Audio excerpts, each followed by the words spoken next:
یہ آواز ٹھیک ہے بیٹے؟ بسم اللہ۔ اچھا، سب احباب کو، حاضرین کو السلام علیکم ورحمۃ اللہ وبرکاتہ۔ حسن بھائی کو، حسین بھائی کو، گنڈا پور صاحب کو، مسکین فیض الرحمان صاحب کو، اور مفتی عبدالقیوم خان صاحب کو، راجہ زاہد کو، اور حافظ فرید کو، اور جملہ احباب جو دائیں بائیں بیٹھے ہیں، گوشہ درود کے جملہ خدام کو، اور مجلس ختم الصلاۃ علی النبی صلی اللہ علیہ وآلہ وسلم کے تمام شرکاء کو، اور خواتین کو بھی اور حضرات کو بھی، اور طلباء کو، طالبات کو، اور تنظیمات کے جملہ کارکنان کو، سب کو السلام علیکم ورحمۃ اللہ وبرکاتہ۔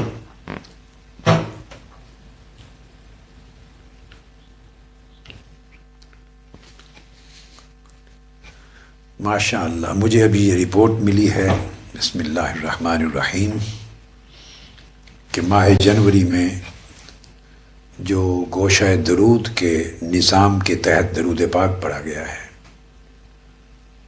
اس کا عدد 1,29,10,81,383 ہے۔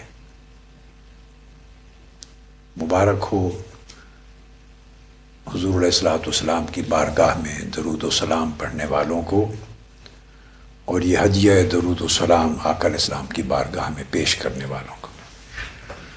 اور یہ بھی درج ہے اس رپورٹ میں کہ اب تک جو درود پاک مجموعی طور پہ پڑھا گیا ہے گوشہ درود کے نظام کے تحت، اس کا عدد ہو گیا ہے 1,38 کروڑ، نہ 1,38 ارب، پھر 36,48,29,973، یعنی الحمدللہ تعالی یہ ایک اعتبار سے بہت بڑا عدد ہے جو حضور علیہ الصلوۃ والسلام کے ان غلاموں کو تحریک منہاج القرآن کے وسیلے سے سعادت ملی ہے کہ درود پاک پڑھنے کا ایک نظام، اس کو ایک نظام کی شکل دے دی ہے، عالمگیر نظام کی۔ اس درود پاک پڑھنے کے عمل کو اجتماعی طور پہ مربوط کر دیا ہے، اور لوگ اس میں جڑ گئے ہیں، منسلک ہو گئے ہیں۔ اس لحاظ سے الحمدللہ بڑی بات ہے، مبارکبادی ہے۔ مگر آقا علیہ الصلوۃ والسلام کی بارگاہ کے اعتبار سے وہاں تو کوئی حد نہیں ہے درود و سلام کا ہدیہ نذرانہ پیش کرنے والوں کی، ملائکہ ہوں یا انسان ہوں یا جنات ہوں، ساری مخلوقات،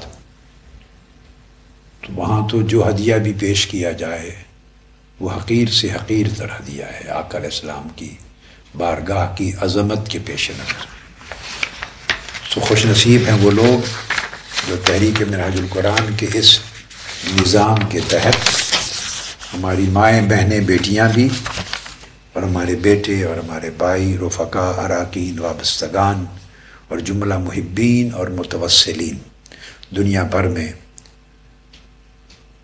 اس فریضہ کو ادا کر رہے ہیں، اور سنت الہیہ کو۔ اعوذ باللہ من الشیطان الرجیم، ان اللہ وملائکتہ یصلون علی النبی یا ایھا الذین آمنوا صلوا علیہ وسلموا تسلیما۔ اس آیہ کریمہ میں پہلے اللہ رب العزت کی سنت کا ذکر کیا گیا ہے، پہلے سنت الہیہ کا بیان آیا ہے، اور اس کے بعد فریضہ کا بیان آیا ہے کہ ہم پر فرض ہے۔ اللہ کی سنت کا ذکر ہے اس آیت کریمہ کے پہلے حصے میں، اور دوسرے حصے میں امت پر جو فرض عائد کیا گیا اس فریضہ کا ذکر ہے۔ تو الحمدللہ تعالی اللہ پاک کی یہ بڑی نعمت اور سعادت ہے، آپ کو نصیب ہوئی ہے، اور اس ماہانہ یہ جو اہتمام کرتے ہیں آپ مجلس ختم الصلاۃ علی النبی، اسے بڑے اہتمام کے ساتھ اور ذوق و شوق کے ساتھ اور جوش کے ساتھ اور کثرت کے ساتھ حاضری کی شکل میں کیا کریں۔ یہ سیلیبریشن بھی ہے آقا علیہ السلام پر درود پاک پڑھنے کے نظام کی، اور اللہ کے حضور شکر کی ادائیگی بھی ہے، شکر مندی بھی ہے۔ جو اللہ نعمت عطا کرے اس کا شکر ادا کرنا چاہیے، اور اس سے پھر حاصل بھی کیا کرے، تربیت بھی لیا کرے، اور تربیت کے ذریعے پھر اپنی اصلاح بھی کیا کرے۔ یہ چند چیزیں میں نے آج کی جو گفتگو ہے آغاز کرنے سے پہلے آپ کے لیے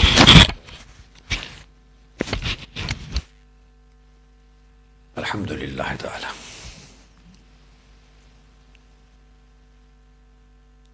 آج جو میں گفتگو کرنا چاہتا ہوں وہ میرے ذہن میں جو آپ لوگوں کی اور طلباء و طالبات کے لیے اور کارکنان کے لیے، وابستگان کے لیے، اساتذہ کے لیے، معلمات کے لیے، اور متعلمین اور متعلمات اور جملہ وابستگان کے لیے وہ موضوع تقویٰ کا آیا ہے۔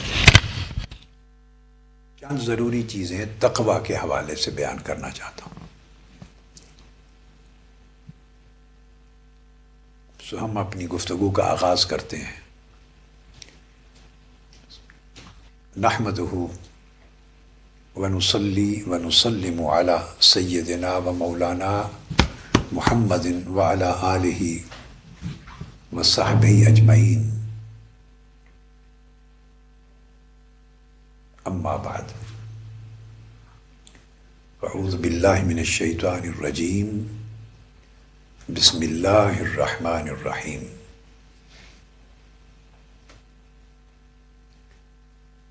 ذالک الکتاب لا ریب فیہ ھدی للمتقین، صدق اللہ مولانا العظیم۔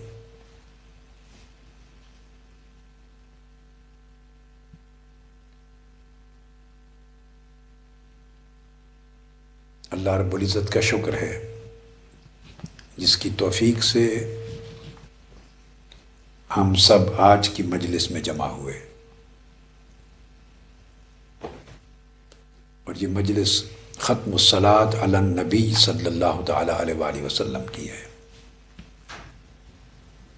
جس میں علماء بھی ہیں، طلباء بھی ہیں، معلمات بھی ہیں، طالبات بھی ہیں، کارکنان بھی ہیں، اور خواتین و حضرات میں سے کثیر تعداد میں استفادہ کرنے والے اور اکتساب علم اور اکتساب فیض کرنے والے۔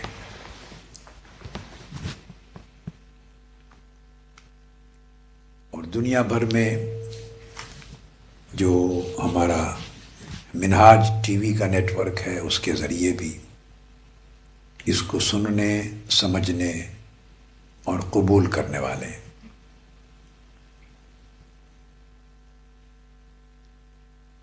آج کی گفتگو کا موضوع ہمارا تقویٰ ہوگا۔ تقویٰ ایک ایسا موضوع ہے جس پر بہت سے خطابات اور بہت سے دروس میں نے دیے ہیں، جس کا مواد آپ کو دستیاب ہے، اویلیبل ہے۔ پھر اس موضوع کی بہت سی جہات ہیں، یہ ملٹی ڈائمینشنل سبجیکٹ ہے، اس کو کئی ڈائریکشنز اور کئی ڈائمینشن سے اس کو بیان کیا جا سکتا ہے، اور اس کی ہر جہت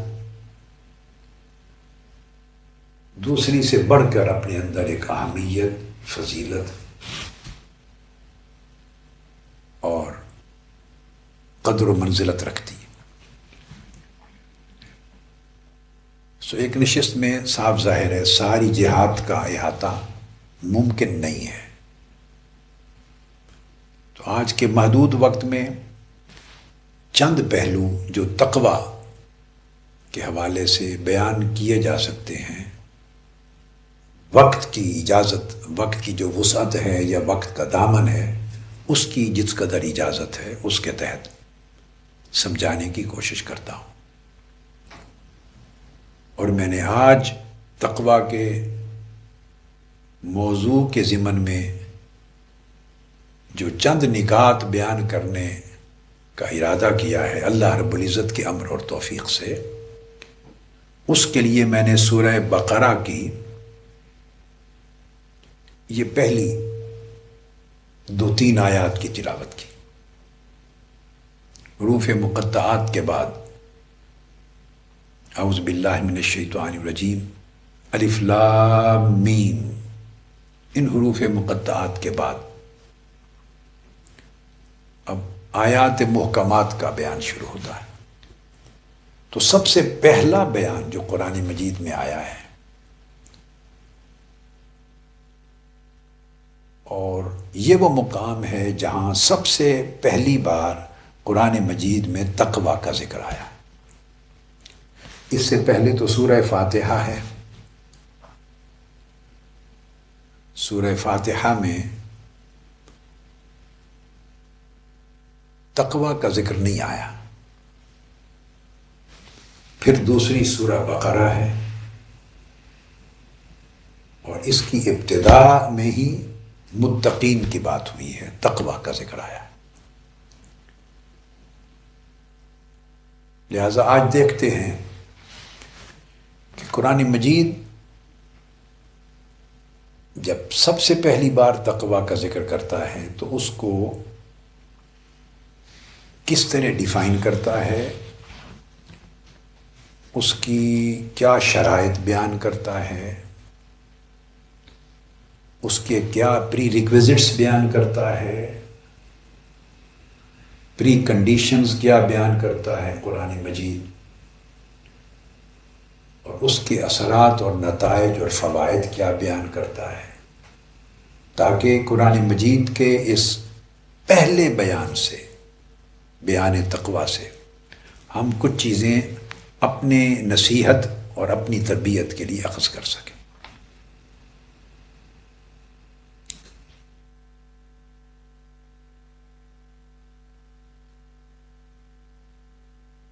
یہاں پر ابتدا میں تقوی کا بیان کرتے ہوئے جن چیزوں کو قرآن مجید نے باہم مربوط کر دیا ہے اور باہم لازم و ملزوم کر دیا ہے، اس طرح جوڑ دیا ہے کہ وہ ایک دوسرے سے جدا نہیں ہو سکتی۔ اس کا کوئی ایک جز بھی جدا ہو جائے گا تو ٹوٹیلٹی نہیں رہے گی، اس کی کوئی ایک شرط بھی پوری نہیں ہوگی تو تقوی کامل تقوی نہیں رہے، یا تقوی ہی نہیں رہے گا یا کامل تقوی نہیں رہے گا۔ تو جب وہ تقوی ہی نہیں رہے گا تو اس پر جو اللہ رب العزت کے وعدے اور جو اجر بیان کیے گئے ہیں، پھر ان کے پورا ہونے کی صورت نہیں رہے گی، وہ مرتفع ہو جائیں گی۔ جب شرط ہی پوری نہیں ہوگی تو صلہ کیا ملے گا؟ لہذا تقوی کو سمجھنا ضروری ہے، اور ہم نے اپنی زندگیوں میں تقوی اور اس جیسی بہت ساری اور ایمانی حقیقتیں، بہت سارے ایمانی حقائق ہیں اور ایمانی ضروریات ہیں اور ایمانی واجبات ہیں، ان کو اپنی زندگیوں میں ہم نے عملاً نظر انداز کر دیا ہوا۔ ہم نے اور طرح کی ترجیحات بنا لی ہیں۔ جو ترجیحات ہم نے بنا لی ہوئی ہیں ان میں اچھی بھی ہیں، کچھ ضروری بھی ہیں، اچھی اور ضروری بھی ہیں، کچھ غیر ضروری بھی ہیں، کچھ ناروا اور ناپسندیدہ اور ناجائز بھی ہیں۔ مگر ہم نے اپنی پوری زندگی میں ترجیحات کے اندر ایک خلط ملط کر رکھا ہے، ایک ایسا اختلاط کر دیا ہے، ایک ایسا مکسچر کر دیا ہے ہم نے کہ کسی چیز کی بھی خالصیت نہیں رہی ہماری زندگی میں، ہماری تھاٹ میں، ہمارے عقیدہ میں، ہماری اعتقادی ترجیحات میں، ہماری عملی ترجیحات میں. اور اس کا پھر نتیجہ یہ نکلتا ہے کہ وہ سارے اثرات ہماری شخصیت پر، ہماری زندگی پر پڑتے ہیں، اور تربیت اور اصلاح مفقود ہو جاتی، ختم ہو جاتی. ہم عمر بھر چلتے رہتے ہیں، اسٹرگل کرتے رہتے ہیں، سفر کرتے ہیں، نیکی کے کام کرتے رہتے ہیں، مگر بعض ضروری امور کو، شرائط کو پورا نہ کرنے کی وجہ سے وہ بہت سارے نیک کام سراب کی طرح، جیسے سراب دور سخت گرمیوں کے موسم میں آپ کو سڑک پر یا میدان پر پانی نظر آتا ہے، بس وہ سراب کے مانند ہو جاتے ہیں. پانی نظر آتا ہے مگر پانی ہوتا نہیں ہے، یعنی اڑ جاتے ہیں. وہ گیلا نہیں کرتے زمین کو، پانی نظر آتا ہے، بہہ رہا ہے، مگر زمین خشک ہوتی ہے چونکہ وہ پانی نہیں تھا، وہ ایک دکھلاوا ہوتا ہے. تو سیلف ڈسیپشن بن جاتا ہے، دھوکہ بن جاتا ہے. اس میں اہل علم بھی الا ماشاء اللہ، علم رکھنے والے بھی مبتلا ہیں اور علم نہ رکھنے والے بھی مبتلا ہیں. اس میں مقتدی بھی مبتلا ہیں اور مقتدا بھی الا ماشاء اللہ مبتلا ہے. مقتدا یعنی جن کی لوگ فالوئنگ کرتے ہیں، پیروی کرتے ہیں، ان میں علماء ہیں، ان میں مشائخ ہیں، ان میں اساتذہ ہیں، ان میں والدین ہیں، ان میں بزرگ ہیں، ان میں بڑے ہیں. وہ مقتدا بہم ہیں، لوگ ان کی اقتدا کرتے ہیں، پیروی کرتے ہیں، ان سے پوچھتے ہیں، سمجھتے ہیں، انہیں دیکھ کر اپنا عمل درست کرتے ہیں، انہیں فالو کرتے ہیں. وہ بھی ان چیزوں میں مبتلا ہو گئے ہیں ہماری سوسائٹی میں. اور جو فالورز ہیں، مقتدی، متبعین، اتباع، وہ بھی مبتلا ہے. چونکہ اس میں میرے بیٹے بیٹیاں، طلبہ، طالبات، متعلقین، کارکنان، رفقا، وابستگان سب بیٹھے ہیں، مشائخ، علماء، اساتذہ، معلمات کے علاوہ بھی. تو میں چاہتا ہوں کہ اس کو بڑے غور سے سنیں، سمجھیں اور اس سے حاصل کریں، تاکہ ہماری زندگیوں میں جہاں جہاں خلا ہیں، خرابیاں آ گئی ہیں، کمزوریاں ہیں، وہ خلا پر ہوں، کمزوریاں دور ہوں اور خرابیاں ختم ہوں.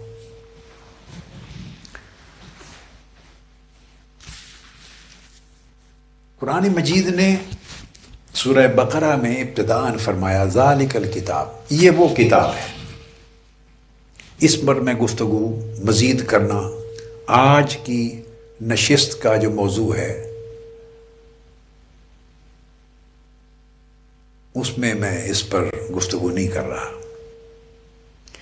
اس پر میں نے گفتگو کئی مواقع پر کر دی ہے، کہ علمی بات ہے. اب عام معنی سمجھ لیں، ذالک الکتاب، یہ وہ کتاب ہے، اس سے مراد قرآن مجید ہے. یہ معروف معنی ہے، متعین معنی ہے، مذہب مختار ہے اور ہر ایک کو معلوم ہے. تو قرآن مجید کہتا ہے، اپنے آپ کو متعارف کرواتے ہوئے اللہ رب العزت نے یہ اپنا مبارک کلام ہم تک بھیجا ہے لوگوں کہ یہ قرآن، یہ وہ مقدس اور برگزیدہ اور عظیم کتاب ہے. یہ بات کہہ کر اب آگے وہ مضمون شروع ہو رہا ہے، لا ریب فیہ،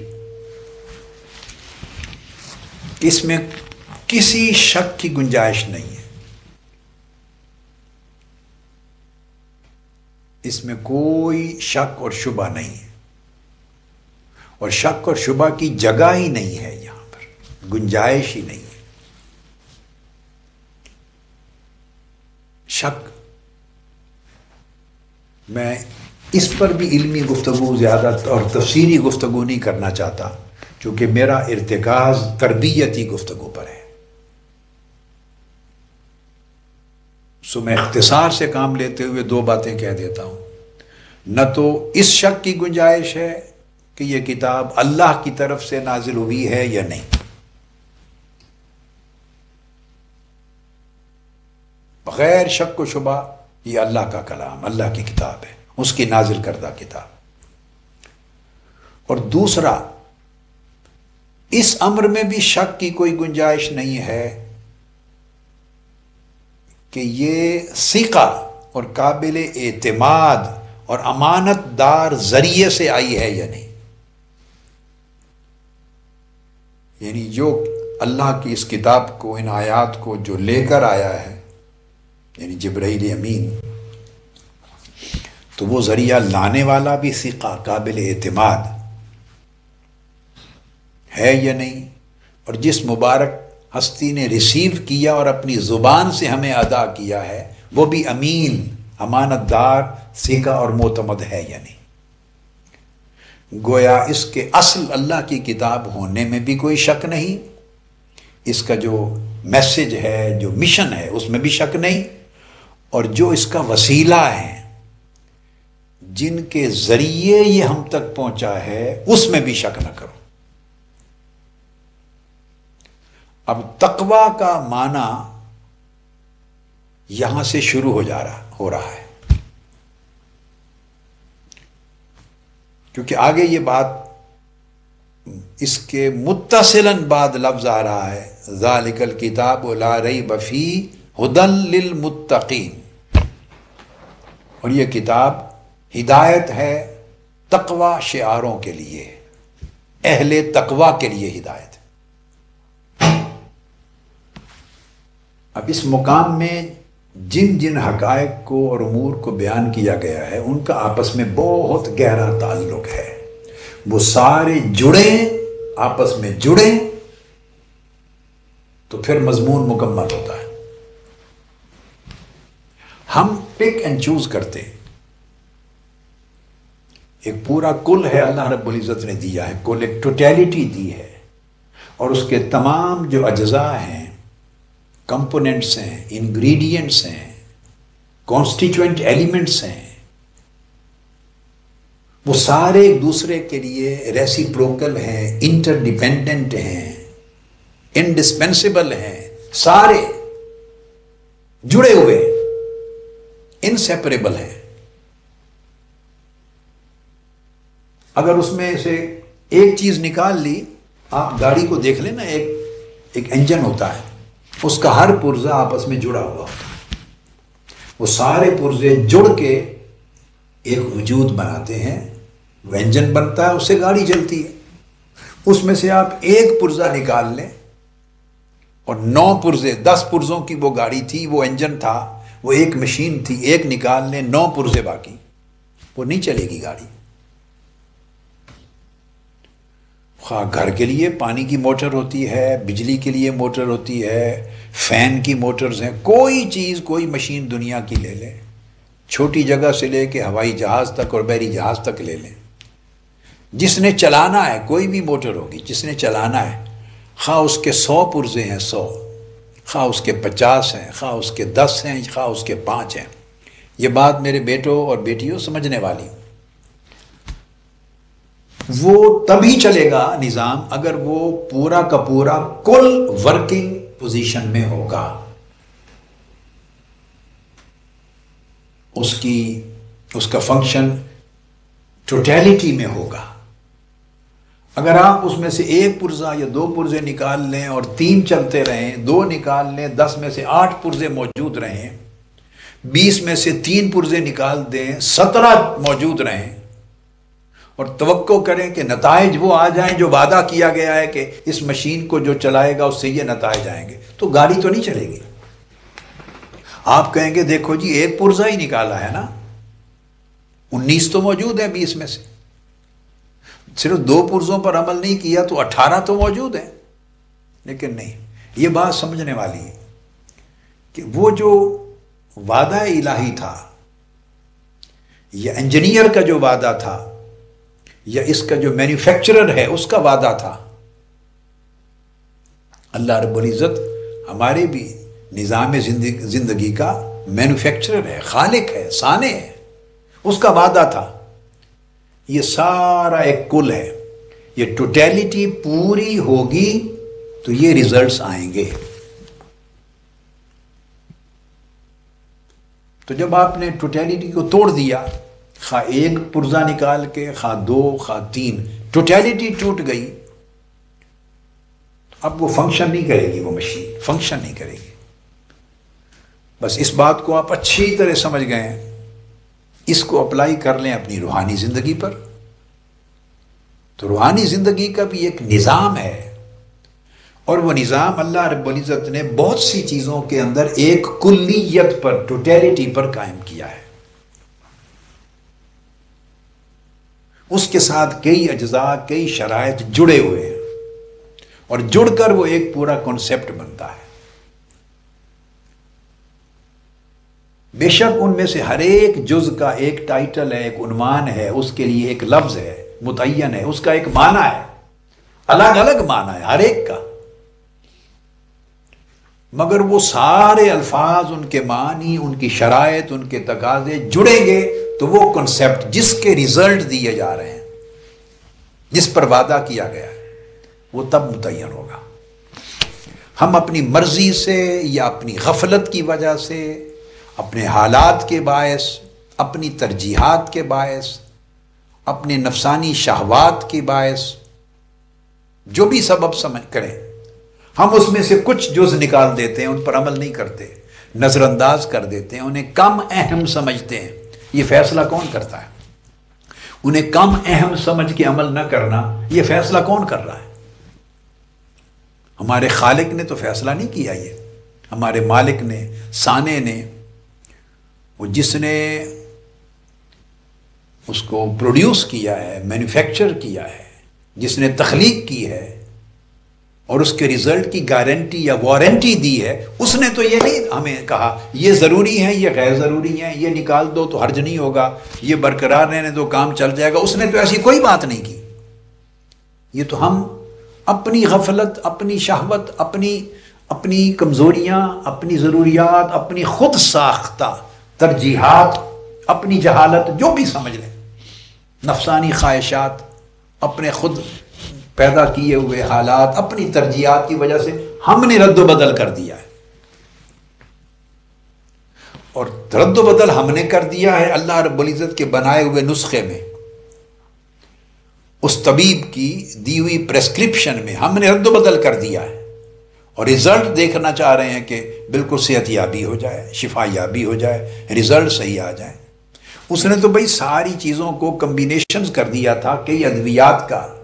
یہ وہ جانتا ہے کہ اس دوائی کا اس کے ساتھ کیا ملاپ ہے، یہ دو دوائیاں مل کر کیا ریزلٹ دیتی ہیں، اگر ایک لے لیں اور ایک چھوڑ دیں تو کیا ریزلٹ رہ جائے گا، ریزلٹ نہیں پیدا ہوگا۔ یہ وہ تو طبیب جانتا ہے، ڈاکٹر جانتا ہے، اسپیشلسٹ جانتا ہے۔ وہ آپ نسخہ ایز اے ہول ملا کے پورا لیں گے، ایک دوائی کا اثر دوسرے پر منحصر ہے، اس کا اثر دوسرے کے اثر کو بڑھانے والا ہے، ایک کسی غلط چیز کا ازالہ کرتی ہے دوائی، دوسری اس میں کوئی بینیفٹ دیتی ہے، کسی کا اثر جو ہے وہ فعلی ہے، کسی کا سلبی ہے، کسی کا اضافہ کرنے میں ہے، کسی کا کسی خرابی کو دور کرنے میں ہے، نفی کرنے میں ہے، یہ بنانے والا جانتا ہے۔ ہم نسخے کو تبدیل کر دیتے ہیں اپنی مرضی سے، کچھ دوائیاں لیتے ہیں، کچھ نہیں لیتے، کمی بیشی کر دیتے ہیں، اور بعد میں بیٹھے ہوتے ہیں سوچتے کہ نتائج نہیں پیدا ہوئے۔ یہ ہمارا المیہ ہے۔ تو میں نے چاہا کہ آج جتنا وقت ہے میں اس نقطے کے بعض پہلوؤں کو واضح کروں۔ تو تقویٰ کا موضوع یہاں سے شروع ہوتا ہے۔ اب پہلی ایک چیز ذہن نشین کر لیں کہ قرآن مجید، ہم میں سے ہر کوئی سمجھتا ہے نا کہ قرآن ہدایت ہے، ہر کوئی سمجھتا ہے قرآن ہدایت ہے، اس میں کوئی شک نہیں، قرآن ہدایت ہے، ہدایت ہی کے لیے آیا ہے۔ لیکن اس پہلے مقام پر جو قرآن نے خود اعلان کیا ہے کہ میں کیا ہوں، کس کے لیے ہوں، تو اس پر اعتماد کرنا چاہیے نا۔ تو قرآن مجید نے اعلان یہ کیا، ہدی للمتقین، پہلے اس اصول کو ذہن میں بٹھا لیں. یہ ہدایت ہے تقوی والوں کے لیے. بات کلیئر ہو گئی، اس میں کوئی شبہ نہ رہا. یہ ہدایت ہے اہل تقوی کے لیے، متقین کے لیے ہدایت ہے. اب جو غیر متقی ہیں وہ اس سے ہدایت کی توقع نہ رکھیں. اس بات کو اب یوں لیں تو پھر ہم لا ریب فیہ پہ آ جاتے ہیں کہ ہدایت کی توقع رکھیں صرف وہ جو متقین ہیں، جو اہل تقوی ہیں، جو تقوی شعار ہیں، جنہوں نے اپنی زندگی سے تقوی خارج کر دیا ہے. اور جو اصحاب تقوی نہیں رہے وہ اس قرآن مجید سے ہدایت کی توقع نہ رکھیں. یہ قرآن مجید کا پہلا بیان ہے. اب یہاں ایک سوال ذہنوں میں آ سکتا ہے تو میں اس کو ساتھ ہی ایڈریس کر کے پھر اپنے اصل موضوع پر آ جاؤں. اور وہ یہ کہ بعض ذہنوں میں یہ خیال آئے گا کہ ایک اور مقام پر قرآن مجید میں یہ بھی تو آیا ہے ہدی للناس، وہاں تقوی کی اور متقین کی شرط اٹھا دی گئی ہے کہ سب لوگوں کے لیے ہدایت ہے. تو پھر دو میں فرق کیا ہوا؟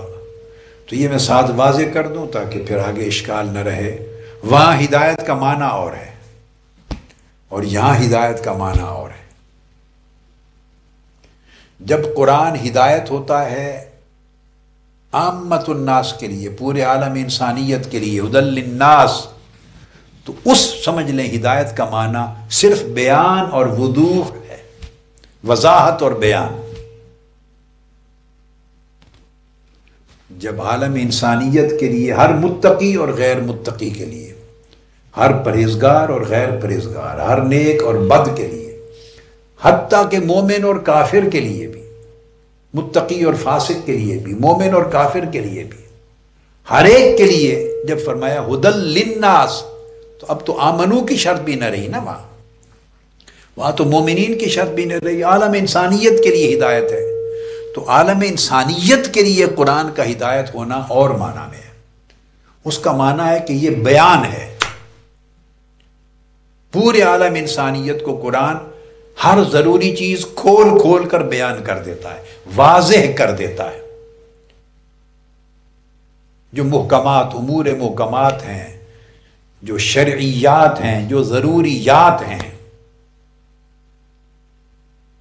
اللہ رب العزت کے وجود پر دلالت کرنے والے، آخرت کے وجود پر دلالت کرنے والے، ذمہ داری کے وجود پہ دلالت کرنے والے، نیکی اور بدی کے فرق پہ دلالت کرنے والے، جو ضروری امور ہیں قرآن انہیں کھول کھول کے بیان کر دیتا ہے، وضاحت کر دیتا ہے. اس کو وضوح اور بیان کہتے ہیں، یعنی وضاحت اور بیان. یہ معنی ہے ہدایت کا. جب قرآن مجید کا ذکر ہوتا ہے ہدی للناس کہ یہ پورے عالم انسانیت کے لیے ہدایت ہے، تو پوری انسانیت کے لیے ہدایت ہونا بمعنی وضاحت اور بیان ہے. اس میں گارنٹی نہیں ہے. وضاحت اور بیان کے ساتھ ایک بار کہہ دی، اب جو اس میں سے سمجھنا چاہے، عکس کرنا چاہے وہ کر سکتا ہے، جو نہ کرنا چاہے وہ نہیں کر سکتا. یہ معنی ہے ہدی للناس. اور جب قرآن خاص کر دیتا ہے ہدی للمتقین تو پھر ایک گارنٹی دیتا ہے. تو اس وقت ہدایت کا معنی رشد ہے، رہنمائی ہے، گائیڈنس. اس میں پھر ہدایت کا معنی دلیل ہے. اس وقت ہدایت کا معنی حجت ہے. جیسے حجت تمام کر دی جاتی ہے، اعلیٰ درجے کی دلیل اور برہان ہے، حجت قاطعہ ہے، دلیل ہے جو دلالت کرتی ہے اور راہ دکھاتی ہے. اس کو رشد کہتے ہیں، جو رہنمائی کرتی ہے. تو قرآن مجید رہنمائی کرنے والا بن جاتا ہے متقین کے لیے، اور وضاحت کے ساتھ بیان کرنے والا ہے پورے عالم انسانیت کے لیے.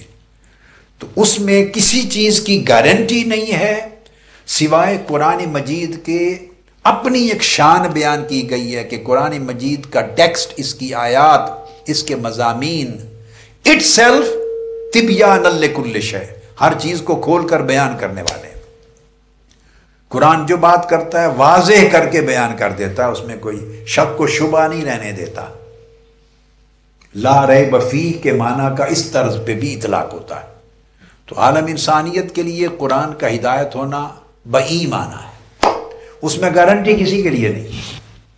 اس لیے تو فرمایا فَيُضِلُّ بِهِ كَثِيرًا وَيَهْدِي بِهِ كَثِيرًا، اسی قرآن کی مثالوں کو پڑھ کر اور سن کر کئی لوگ گمراہ ہو رہے ہیں اور اسی سے کئی لوگ ہدایت پا رہے ہیں۔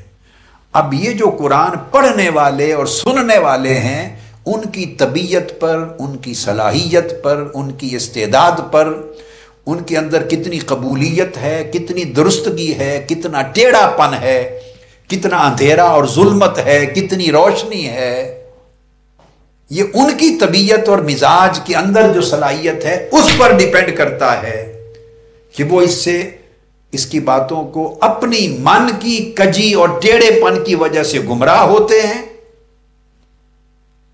اس کی غلط اپلیکیشن کر کے، غلط مفہوم اخذ کر کے، یا اپنے من کے اندر جو اصلاح، نیکی، نور، بھلائی اور اچھائی کی خوبیاں ہیں اس کی وجہ سے وہ اس میں ہدایت پاتے ہیں۔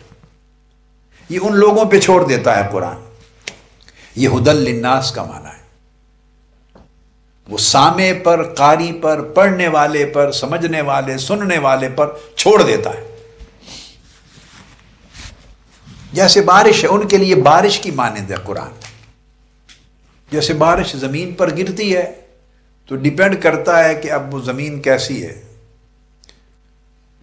اچھی زمین ہے، اس میں بیج ہیں، اس میں خوبیاں ہیں تو سبزہ اگ پڑے گا۔ گندی زمین ہے تو اس میں تعفن اور بدبو نکل آئے گی۔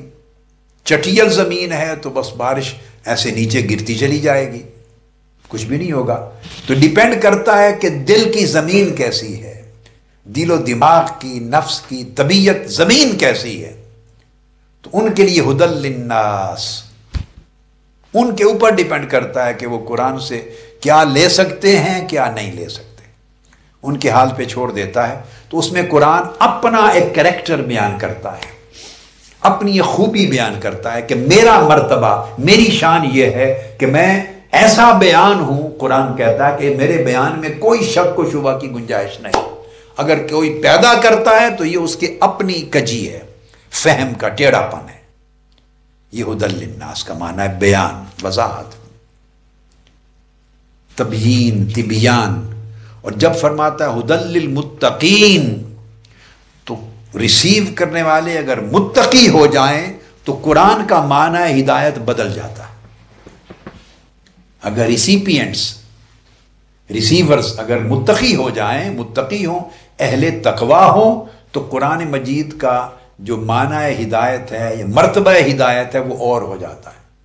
وہ پھر اس کا معنی بن جاتا ہے صرف وضاحت اور بیان نہیں، وہ تو ہے ہی وضاحت اور بیان تو ہر ایک کے لیے تھا، مگر قرآن مجید اب متقین کے لیے اپنی ہدایت کا اعلیٰ درجہ دے دیتا ہے، وہ حجت بن جاتا ہے،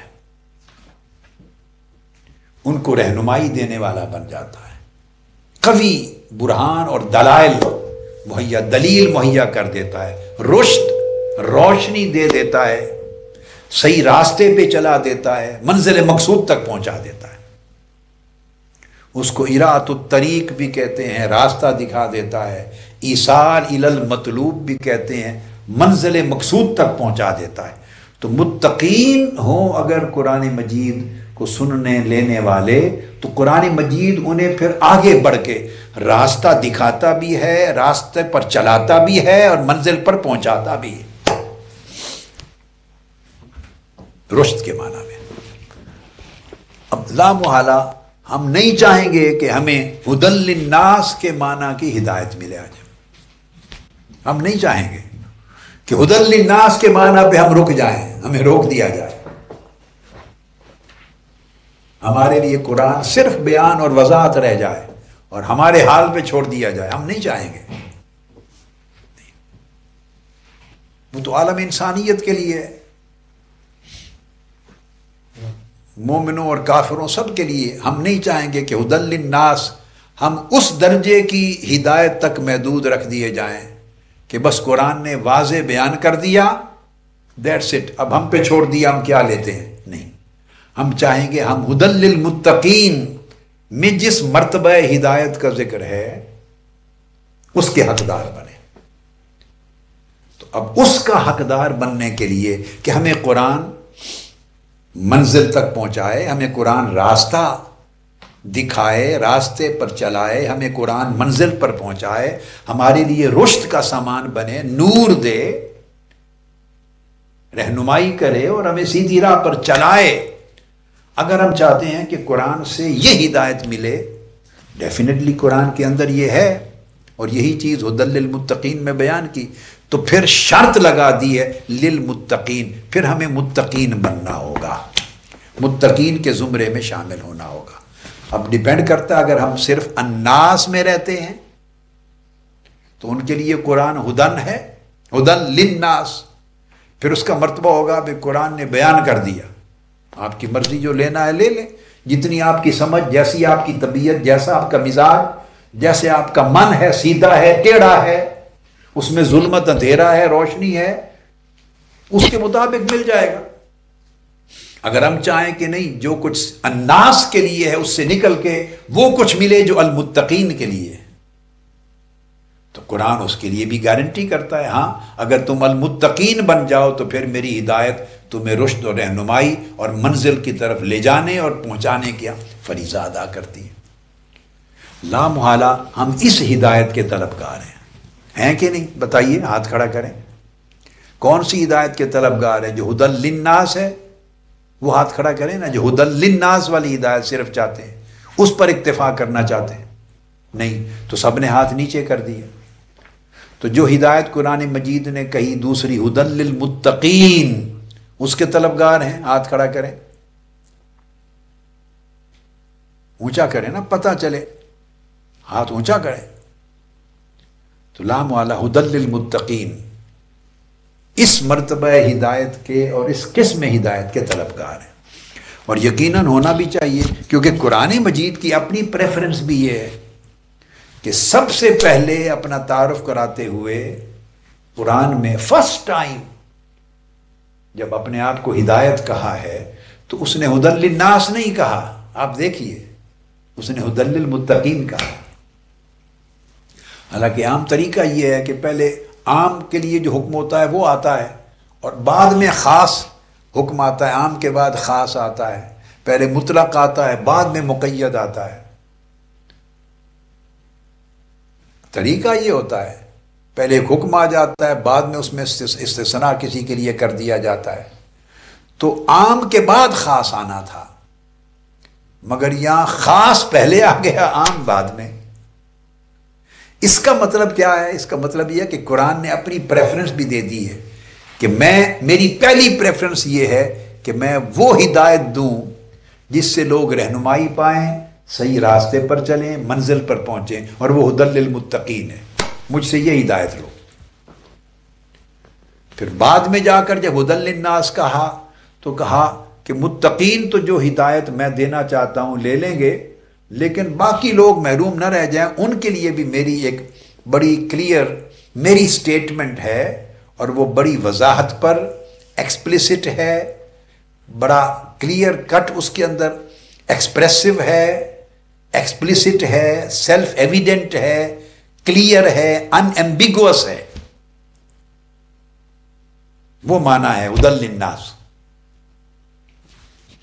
اب لوگوں پہ ڈیپینڈ کرتا ہے، لے لیں۔ تو قرآن کی اپنی ترجیح یہ ہے، اسی وجہ سے ہدی للمتقین کو پہلے بیان کیا۔ اب یہ ہدایت جو منزل تک پہنچائے اور صحیح راہ چلائے اور منزل تک پہنچائے، اس کے لیے شرائط ہیں، یہ ایک پیکج ہے، ایک ٹوٹیلٹی ہے۔ جیسا میں نے پہلے مثال شروع میں دے دی بڑی تفصیل سے کہ ایک مشین میں سے کچھ پرزے نکال لیں گے، 20 پرزوں پر وہ انہوں نے اس کو بنایا ہوا، جوڑا ہوا تھا، اس کو اسمبلنگ کی ہوئی تھی، اسمبلڈ تھا، اس میں سے آپ 2 پرزے نکال لیں، 18 برقرار رہیں تو مشین کام نہیں کرے گی۔ تو پک اینڈ چوز کر کے جو پرسکرائبڈ ریزلٹس ہیں وہ نہیں آ سکتے. یہ آپ روزمرہ کی زندگی میں دیکھتے ہیں. جیسے میں نے ایک ڈاکٹر کے نسخے پر بھی بات کی کہ میڈیسنز کو پک اینڈ چوز کر لیں اور پھر کہیں ڈاکٹر صاحب آپ کے نسخے سے تو فائدہ نہیں ہوا. تو وہ نہیں ہے، آپ نے نسخہ پورا استعمال نہیں کیا. اب یہ جو نسخہ ہے متقین کے لیے ہدایت کا، اس کی پہلی شرط ہے لا ریب فیہ. یہ پری ریکویزٹ ہے، نوٹ کر لیں، پری ریکویزٹ. ہم آج کے نوجوان طلباء طالبات بچے بچیاں حتیٰ کہ میچور لوگ بھی سوسائٹی میں اتنا غلبہ ہے کفریات کا اور مادیات کا اور لا مذہبیت کا. 3 لفظ میں نے یوز کیے، کفریات، مادیات، نفسانیات، شہوات، دنیاویات.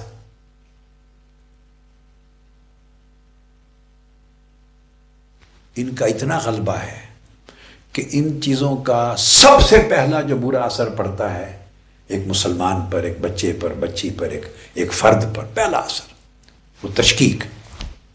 بندہ ڈاما ڈول ہو جاتا ہے، متذبذب ہو جاتا ہے، اس کا فیت متزلزل ہو جاتا ہے. سب سے پہلا اثر پڑتا ہے.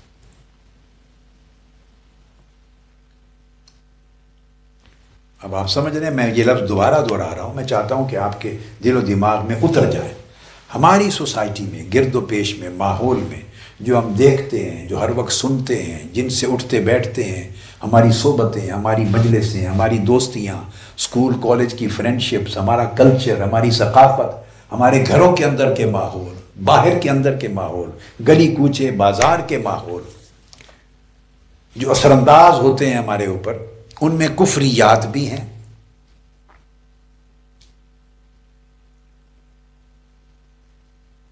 ان میں فسوق، فسق یعنی فسقیات بھی ہیں جو بندے کو فاسق و فاجر، بہت بڑا گناہ گار کرتی ہیں، نافرمان کرتی ہیں.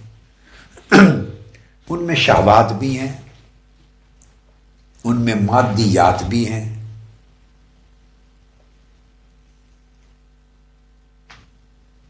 اور ان میں ہر اس خرابی کی جڑیں، ہر اس خرابی کی جڑ ہے جو ایمان کی جڑ کو کاٹتی ہے. اس پورے ماحول میں جب انسان کا ایمان کمزور ہوتا ہے تو سب سے پہلے اس کا یقین کمزور ہوتا ہے. یاد رکھ لیں، ایمان کمزور کہاں سے ہوتا ہے؟ اس کو ریئلائز ہو یا نہ ہو، اس کا یقین کمزور ہوتا ہے. ایمان نام یقین کا ہے، یہ بات میں اس میں آگے چل کے واضح کروں گا. ایمان نام ہی یقین کا ہے. اگر آپ یقین سے کم درجے کے فہم میں ہیں یا کم درجے کے اقرار میں ہیں تو ایمان نہیں ہے، یقین. اب جب وہ کمزور ہوتا ہے تو آدمی متزلزل ہو جاتا ہے، اس کا فیت شیک ہوتا ہے اور متذبذب ہوتا ہے اس کے اندر.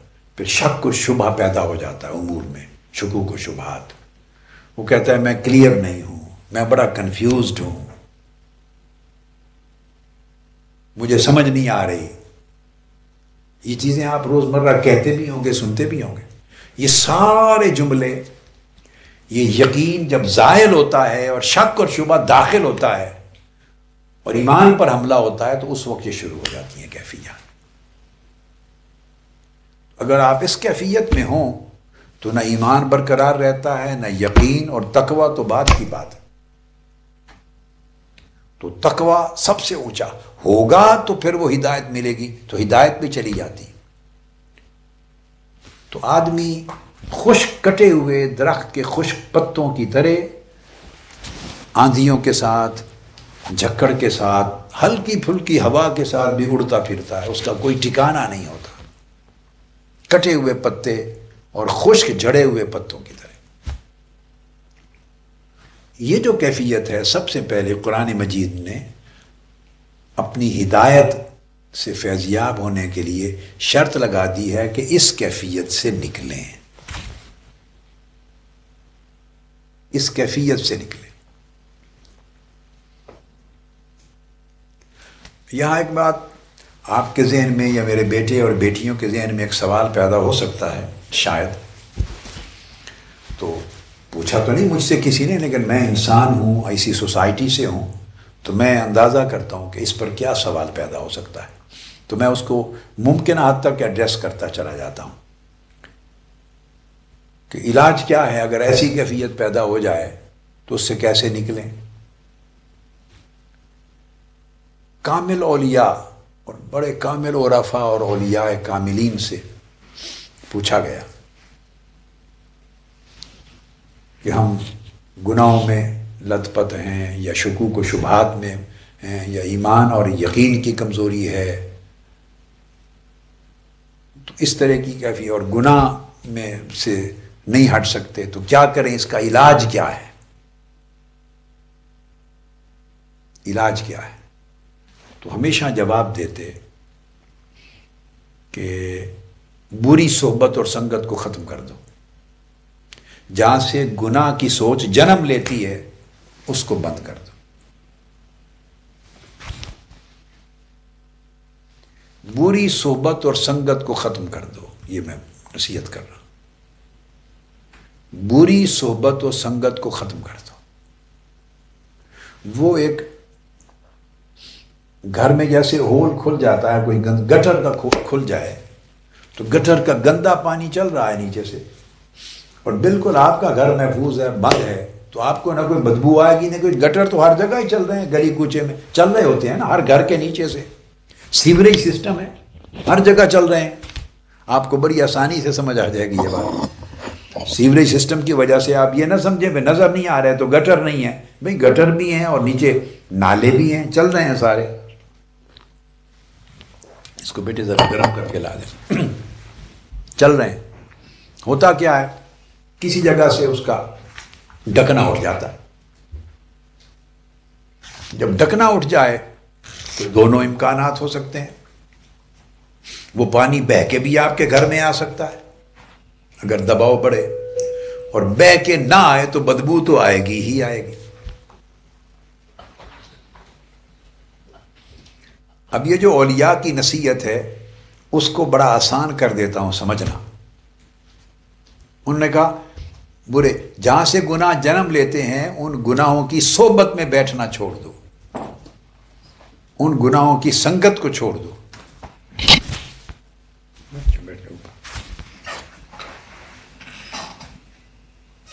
نظر نہیں آ رہی،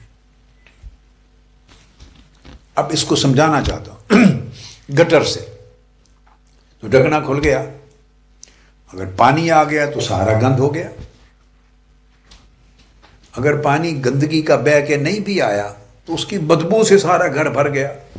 اب ہماری حالت کیا ہے، ان گھر والوں کی حالت ہے، ان گھر والوں کی جو گٹر تو بند نہیں کر رہے اور بھاگتے پھرتے ہیں، دوڑتے پھرتے ہیں کہ یہ بدبو ختم کروا دیں، ہماری بدبو ختم کروا دیں۔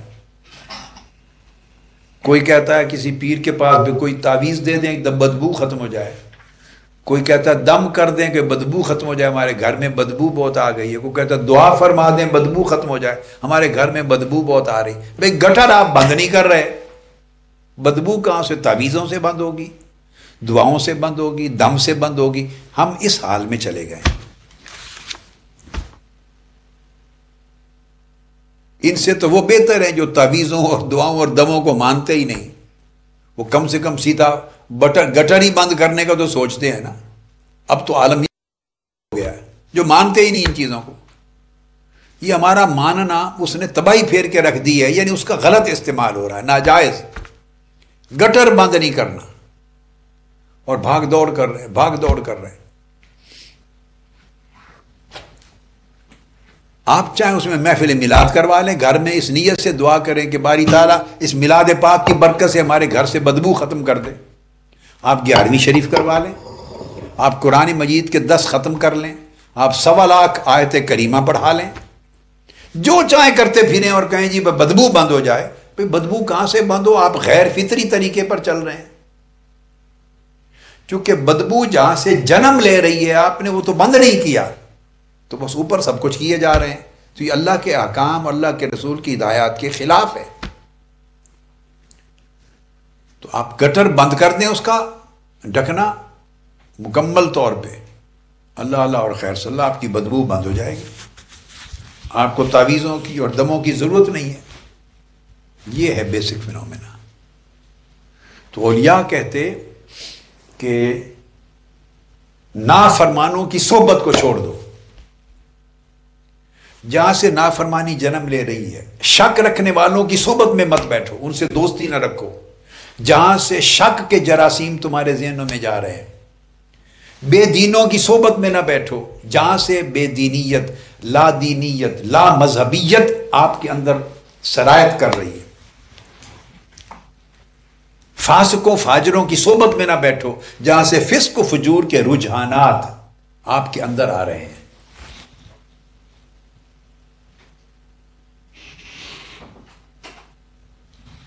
اس لیے وہ حدیث میں بھی ہے اور اولیاء کرام نے بیان کیا کہ اگر آپ ایسوں کی سنگت میں بیٹھیں گے تو اس کے اثرات آپ پر یہ ہوں گے، اس طرح کے لوگوں کی سنگت میں بیٹھیں گے تو اثرات یہ ہوں گے. حکمرانوں، سلاطین، ان لوگوں کی سنگت میں بیٹھیں گے جو گورنمنٹ میں لوگ ہیں، ہر وقت ان کی مجلس میں بیٹھیں گے تو اس کی آپ کے اندر یہ تبدیلی، یہ اثرات آئیں گے. مالداروں کی سنگت میں بیٹھیں گے تو 24 گھنٹے مال کی بات ہوگی نا، مال، پیسہ کمانا، لوٹنا، کوٹھی، مکان، کار، وسائل، آسودگیاں، 24 گھنٹے وہی بات ہوگی. تو سن سن کے 24 گھنٹے وہ ذہن بدلتا چلا جائے گا. تو اس کے اثرات آپ پر یہ ہوں گے.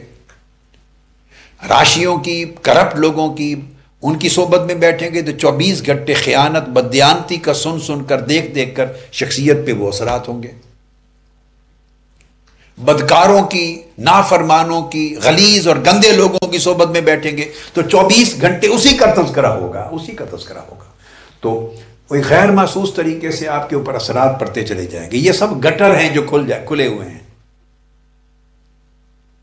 اور اس کے برعکس صالحین کی صحبت میں بیٹھیں گے. وہ صحبت تب بنتی ہے نا، گٹر کھلا رہے اور گھر میں صالحین کی صحبت بنائے رکھیں، درود شریف کی محفل کریں، ختم کریں، میلاد پاک کا، قرآن مجید کا. تو اس طرح تو نہیں بنتی. وہ اکٹھی دو صحبتیں نہیں چلتی. وہ بند کریں، ٹوٹلی قطع کریں. قرآن مجید نے کہا غیر المغضوب علیہم ولا الضالین. وہاں بھی پوچھا تھا نا اہدنا الصراط المستقیم، ہمیں سیدھی راہ دکھا. ہدایت طلب کی ہے سورہ فاتحہ میں، ہدایت طلب کرنے کی دعا بتائی ہے، ساتھ علاج دے دیا. اے اللہ ہمیں سیدھی راہ، استقامت والی سیدھی راہ دکھا اور چلا. اللہ پاک نے جواب دیا، معنی متعین کیا، سمجھایا. فرمایا صراط الذین انعمت علیہم، سیدھی راہ چلنا ہے تو جڑ جاؤ، اس راستے پر چلو جو انعام یافتہ بندوں کی راہ ہے. یہ اشارہ تھا پھر انعام یافتہ بندوں کی راہ پر چلو اور ان کے ساتھ جڑ جاؤ. لیکن اگر صرف انعام یافتہ بندوں، اولیاء اور انبیاء، شہداء، اولیاء، صالحین، صدیقین، اگر صرف ان کے ساتھ جڑنے سے ہدایت مل جاتی تو اگلا حصہ سورہ فاتحہ کی اس آیت کریمہ کا نازل نہ ہوتا. ساتھ شرط لگائی غیر المغضوب علیہم ولا الضالین، مگر انعام یافتہ اللہ والوں کی صحبت، سنگت، رفاقت اور ان کے تعلق کا فائدہ صرف اس صورت میں ہوگا جب ان لوگوں کی صحبت و سنگت کو ختم کر دیں گے جن پر اللہ کا غضب ہوا، ناراضگی ہوئی اور گمراہ ہو گئے. یہ دو چیزیں جب ملیں گی، جوائن کریں گی، تب جا کے ٹوٹیلٹی، وہ کلیت جس کا ذکر کر رہا تھا، وہ بنے گی اور اس کے نتیجے میں ہدایت. میں نے آپ کو کہا شروع میں، ہم پک اینڈ چوز کرتے ہیں، ایک کام کرتے ہیں ایک چھوڑ دیتے ہیں، کچھ کرتے ہیں کچھ چھوڑ دیتے ہیں. اس سے رزلٹ نہیں آتے. تو اللہ رب العزت نے بھی واضح سورہ فاتحہ میں پہلا پیغام ہی یہ دے دیا کہ انعام یافتہ بندوں کی صحبت و سنگت سے اگر ہدایت لینا مقصود ہے تو گمراہوں اور اللہ کی ناراضگی کے جو حقدار ٹھہرائے گئے ان کی صحبت و سنگت کو چھوڑنا ہوگا. اس لیے فرمایا تو صالحین کی فقراء کی سنگت میں بیٹھیں گے تو یہ اثرات ہوں گے. طبیعت میں رحمت آئے گی، نرمی آئے گی، ترس آئے گا. اور اگر آپ اولیاء صالحین کی سنگت میں بیٹھیں گے تو پھر عبادت کی رغبت پیدا ہوگی، آخرت کا دھیان پیدا ہوگا. جیسی صحبت و سنگت ویسے اثرات، اور جیسے اثرات ویسے آگے طبیعت کی تشکیل. یہ ہے بنیادی فینومینا. تو میں یہ سمجھا رہا تھا کہ قرآن مجید نے ہدایت جس کو رشد کہا اس کو مشروط کر دیا، اس کو کنڈیشن اور کوالیفائی کر دیا اس شرط کے فلفل ہونے سے کہ پہلے شک و شبہ کو ختم کرنا ہوگا. اور شک نہ قرآن اور سنہ جو اصل وحی ہے اللہ کا امر، نہ اس میں شک ہو اور نہ لانے اور دینے والوں میں شک ہو. یہاں دو چیزیں ہیں. اب آپ ایک مشن کے کارکن ہیں تو اس کو کہتے ہیں اسٹیٹمنٹ آف دا مشن.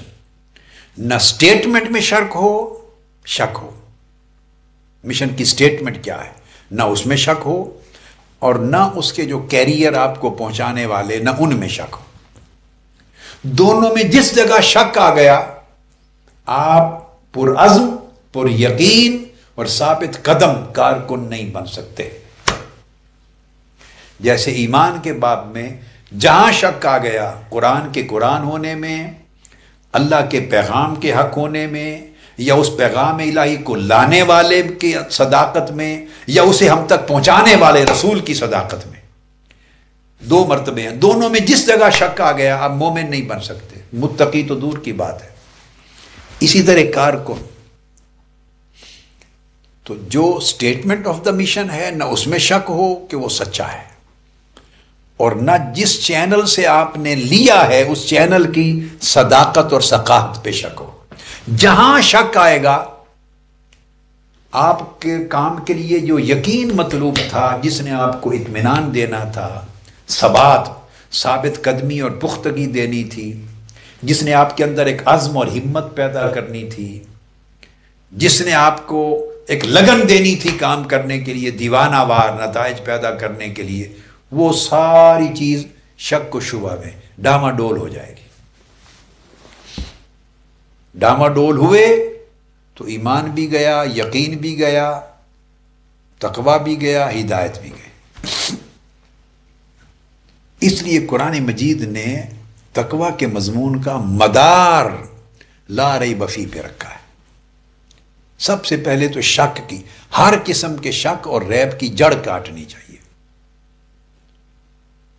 شک اور ریب کی جڑ کاٹنی چاہیے.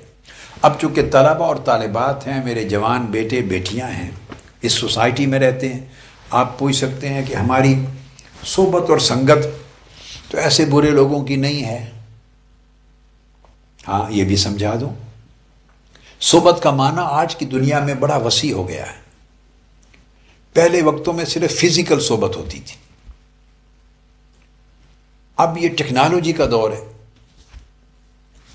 اگر آپ برے پروگرام دیکھتی ہیں بیٹھ کر اور دیکھتے ہیں برے پروگرام، وہ صحبت ہے. ہر وہ چیز جو آپ کے ذہن پر، آپ کی طبیعت پر، آپ کے فہم پر، آپ کے مزاج پر، آپ کی شخصیت پر اثرات ڈال رہی ہو غیر محسوس طریقے سے، وہ صحبت ہے. صحبت کا معنی یہ ہے. تو وہ خواہ وہ صحبت حسی ہو، خواہ وہ صحبت وجودی ہو وجود کی یا حسی ہو، خواہ وہ صحبت نظری ہو دیکھنے کی، خواہ وہ صحبت سماعی ہو سننے کی، خواہ وہ صحبت ذہنی اور فکری ہو سوچنے کی. کسی کے ساتھ آن لائن بات ہو رہی ہے، ٹیکسٹ میسیجز پر ہو رہا ہے، بلاگز میں، گفتگو میں، کسی کے ساتھ آپ کانٹیکٹ میں ہیں، تو کسی کتاب کو پڑھ رہے ہیں، ایک ایسے شخص کی جو ملحد ہے، جو بے دین ہے، جو خود تشکیک میں مبتلا ہے، جس کے پاس خود یقین اور ثبات نہیں ہے، جو خود کنفیوزڈ ہے، تو اونٹ پٹانگ مارے گا نا، لغویات کہے گا. تو اس کی کتاب پڑھ رہے ہیں تو یہ صحبت ہے. آپ کتاب کے ذریعے صاحب کتاب کی صحبت میں ہوتے ہیں کہ اس کا فکر آپ پر اثر انداز ہو رہا ہے، یہ بھی صحبت ہے. ٹی وی سب سے بڑی صحبت ہے. اب آپ ٹی وی کے ذریعے ہی مجھے سن رہے ہیں نا، تو آپ اس وقت میری صحبت میں بیٹھے، مجھے دیکھ بھی رہے ہیں، مجھے سن بھی رہے ہیں، میری بات کو ریسیو بھی کر رہے ہیں، اس کے اثرات بھی لے رہے ہیں. یہ صحبت ہے. تو بیٹے صحبت کبھی حسی ہوتی ہے، کبھی معنوی ہوتی ہے. وہ پہلا زمانہ تھا، لوگ ہزارہ میل کا سفر کر کے اولیاء اور مشائخ اور اتباع التابعین، تابعین، صحابہ کرام اور بعد میں سلف صالحین اور اولیاء کاملین اور بڑے مشائخ کی صحبت میں سال ہا سال سفر کر کے مہینوں کا جاتے تھے اور فزیکلی مجلس میں بیٹھتے تھے. وہ صحبت حسی تھی، کوئی اور چینل نہیں تھے. اب آپ خود کہتے ہیں یہ پوری ورلڈ گلوبل ویلیج بن گیا ہے. تو گلوبل ویلیج بن جانے کے بعد اب وہ جو صحبت ہے وہ صحبت معنوی ہو گئی ہے. اس میں حسی کے ساتھ نظری بھی ہے. جب دیکھتے ہیں وہ بھی صحبت بن گئی. جو سوچ منتقل ہوتی ہے جس کے ذریعے سے پڑھ کر، وہ بھی صحبت ہو گئی. تو اب یہ بہت زیادہ ایفیکٹو اور انفلوئنشل صحبت معنوی ہو گئی ہے. صحبت نظری، صحبت فکری، صحبت سماعی، چیزوں کو دیکھ کر، چیزوں کو سن کر، چیزوں کو سمجھ کر، یہ صحبتیں زیادہ پاورفل ہو گئی ہیں. فزیکل صحبت جو ہے وہ تو اپنی جگہ ہے ہی. اگر دو سہیلیاں آپس میں دوست ہیں اور ایک سہیلی جو ہے وہ دین میں تشکیک رکھتی ہے، نافرمانی اس کے اندر رجحان ہے، دین کی غیرت اور حمیت اس کے اندر نہیں ہے، دینی حدود اور اقدار کی پاسداری نہیں ہے، اور زبان اچھی نہیں ہے، دو دوست لڑکے آپس میں ہیں، زبان گندی ہے، گالی گلوچ کرتے ہیں، لغویات بولتے ہیں، کلام پاکیزہ نہیں ہے، اخلاق پاکیزہ نہیں، کردار پاکیزہ نہیں ہے، تو یہ بھی وہ اثرات ڈالیں گے آپ پر. تو یہی چیزیں صحبت حسی میں بھی ہیں، یہی صحبت معنوی، صحبت فکری، صحبت نظری، صحبت سماعی، ہر طرف. یہ 4 قسمیں میں نے صحبت کی بیان کر دی. پہلے حسی اور معنوی 2 قسمیں، اور معنوی کو پھر اگر ہٹا دیں تو ڈائریکٹ اس کی 3 قسموں پہ آ جائیں تو صحبت حسی، صحبت نظری، صحبت سماعی، صحبت فکری. اور 5ویں قسم صحبت روحانی. آپ کسی سے محبت رکھتے ہیں، روحانی عقیدت رکھتے ہیں، اور اپنے دل دماغ کو، تعلق کو قلبی طور پر ان سے متعلق رکھتے ہیں، پھر ان کے احوال سے آگاہ ہوتے ہیں، پھر اس کی پیروی کرتے ہیں، اس کے واقعات کو سنتے ہیں، تعلیمات کو سنتے ہیں. وہ چیزیں، وہ محبت، وہ تعلق، وہ اتباع آپ کی شخصیت پہ اثر انداز ہونے چلی جاتی. سورج کی طرح سورج دور ہوتا ہے مگر اس کی دھوپ، اس کی روشنی، اس کی شعاعیں ہر چیز پہ اثر انداز ہوتی. اس میں ساری صحبتیں جمع ہو جاتی، دیکھنے کی چیز بھی جمع ہو جاتی ہے، محسوس کرنے کی چیز بھی جمع ہو جاتی ہے، فوائد جمع ہو جاتے ہیں. لہٰذا یہ وہ صحبتیں، اس صحبت کو، سنگت کو ترک کرنا ہوگا. یہ میرا بیٹوں اور بیٹیوں کے لیے، طلباء اور طالبات کے لیے، کارکنان کے لیے پہلا پیغام ہے. یہ قرآن مجید کا پیغام ہے. قرآن مجید نے سورہ فاتحہ میں ہی یہ مسئلہ کلیئر کر دیا ہے. اس کو بار بار ذہن میں رکھیں. اعوذ باللہ من الشیطان الرجیم. اہدنا الصراط المستقیم صراط الذین انعمت علیہم. سیدھی راہ کی ہدایت نہیں ملتی جب تک انعام یافتہ بندوں کی صحبت اور ان کی راہ کی پیروی نہ کی جائے. اور انعام یافتہ بندوں کی صحبت اور پیروی فائدہ نہیں دیتی اگر گمراہ لوگوں کی اور اللہ کے غضب کے حقدار لوگوں کی صحبت و سنگت اور ان کے ساتھ تعلق کو ختم نہ کیا جائے. یہ سب چیزیں مشروط ہیں.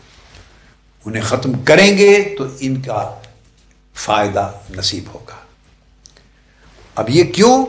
اس کو میں نے کہا کہ یہ شکوک پیدا کر دیتی ہے. آپ کے اندر جو استقامت تھی، جو ایک یقین تھا، جو ایک پختگی تھی، اس کو شیٹر کر دیتی، کمزور کر دیتی، ڈائلیوٹ کر دیتی، اہم کو غیر اہم کر دیتی، پرائورٹیز چینج کر دیتی. جو ہی پرائرٹیز چینج ہوئی سمجھے آپ پھسل گئے، آپ پھسل گئے۔ جو ہی یقین میں کمزوری آئی، اچھا ایسے کر لوں، اس میں بھی کوئی حرج نہیں۔ اور اولیاء کرام کہتے ہیں جس کو دیکھیں کہ تعویلات، رخص اور تعویلات میں گیا، جو رخصتوں اور تعویلات کی طرف جاتا ہے سمجھ وہ پھسل گیا، وہ بہک گیا، وہ الٹیمیٹلی کھو جائے گا وہ اس کی ہدایت کا پھل۔ یعنی تعویلات آدمی دیکھتا ہے اپنے لیے آسانیاں پیدا کرنے کے لیے، احکام الہیہ سے جان چھڑانے کے لیے۔ رخصتوں کی طرف جو طبیعت اس کی مائل ہوتی ہے، وہ احکام کی سختی برداشت نہیں کرنا چاہتا، بھاگنا چاہتا ہے، تو رخصتیں دیکھتا ہے۔ تو رخص اور تعویلات، رخصتوں اور تعویلات کی طرف جانے والا بھی سمجھیں یہ یقین اور ایمان کی کمزوری ہے، اور طاعت اور اتباع کی ساتھ اس میں محبت اور رغبت کی کمزوری ہے۔ اور یہ سب چیزیں ان کی جڑ جو ہے میں نے بتایا وہ شک کا پیدا ہونا، اور وہ بندے کو ڈاواں ڈول کرتا ہے، پہلے اس کے یقین کو کمزور کرتا ہے، پھر فکر کو کمزور کرتا ہے، پھر سوچ کو ڈاواں ڈول تقسیم کرتا ہے، پھر اس کے ساتھ عمل کے اندر جو ایک قوت ہے اس کو کمزور کرتا ہے۔ تو یہ پوری کی پوری شخصیت متاثر ہوتی ہے گریجولی۔ اس لیے فرمایا لا ریب فیہ، شک اور شبہ نہ ہو۔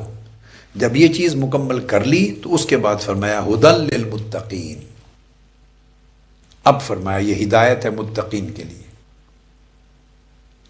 تو گویا قرآن مجید نے اپنی ہدایت کی شرط ہی یہ قائم کی ہے کہ پہلے شک کی جڑ کاٹو۔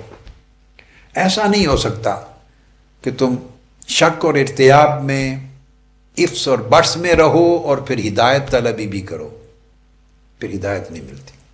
تو اس سوال کا جواب میں نے دے دیا کہ ہم شک میں ہیں، ifs اور buts میں ہیں، تزلزل اور تذبذب میں ہیں، مگر چاہتے ہیں کہ ہدایت ملے، قرآن ہمیں اس میں سے نکالے، اس کیفیت سے نکالے۔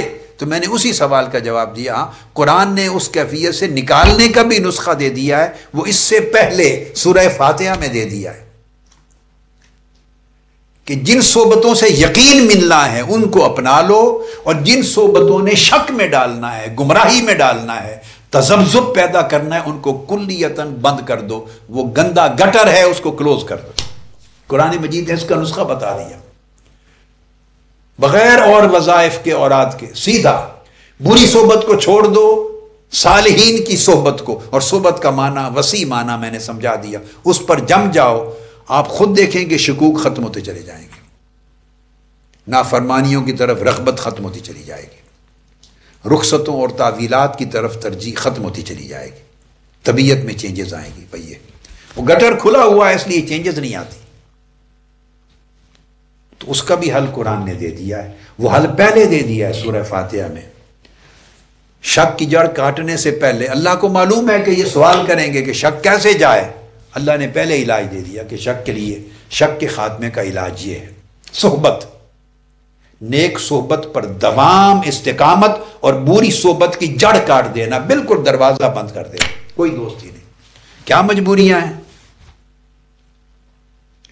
بھئی ضروری ہے آپ 10 دوست رکھیں، 50 دوست رکھیں، ضروری ہے لغویات کی دوستی اور سنگت رکھیں، تھوڑے رکھیں مگر ستھرے رکھیں، تھوڑے رکھیں مگر نیک اور صالح رکھیں، تھوڑے دوست رکھیں مگر ایمان والے پرہیزگاری والے رکھیں، تھوڑے دوست رکھیں مگر تقوی اور یقین والے رکھیں، تھوڑے دوست رکھیں مگر اللہ اور اللہ کے رسول کی تابعداری وفاداری والے رکھیں، پاکیزگی والے رکھیں، پلیدی والے نہیں، سادہ بات۔ اور یہ دوستی، یہ سنگت آپ کو مشن میں مل سکتی ہے، یہ اللہ کا بڑا فضل ہے۔ مگر مشن کے اندر بھی یہ چیزیں جب درکار آتی ہیں تو اس کو نقصان پہنچتا ہے، ان کا خاتمہ کرنا ہے ساتھ ساتھ، تو ایک اندر بھی تطہیر کا عمل ضروری ہوتا ہے، تطہیر کا عمل ہر جگہ چاہیے ہوتا ہے، تزکیہ اور تطہیر کا عمل۔ تو فرمایا ھدی للمتقین، یہ متقین کے لیے ہدایت ہے۔ بسم اللہ۔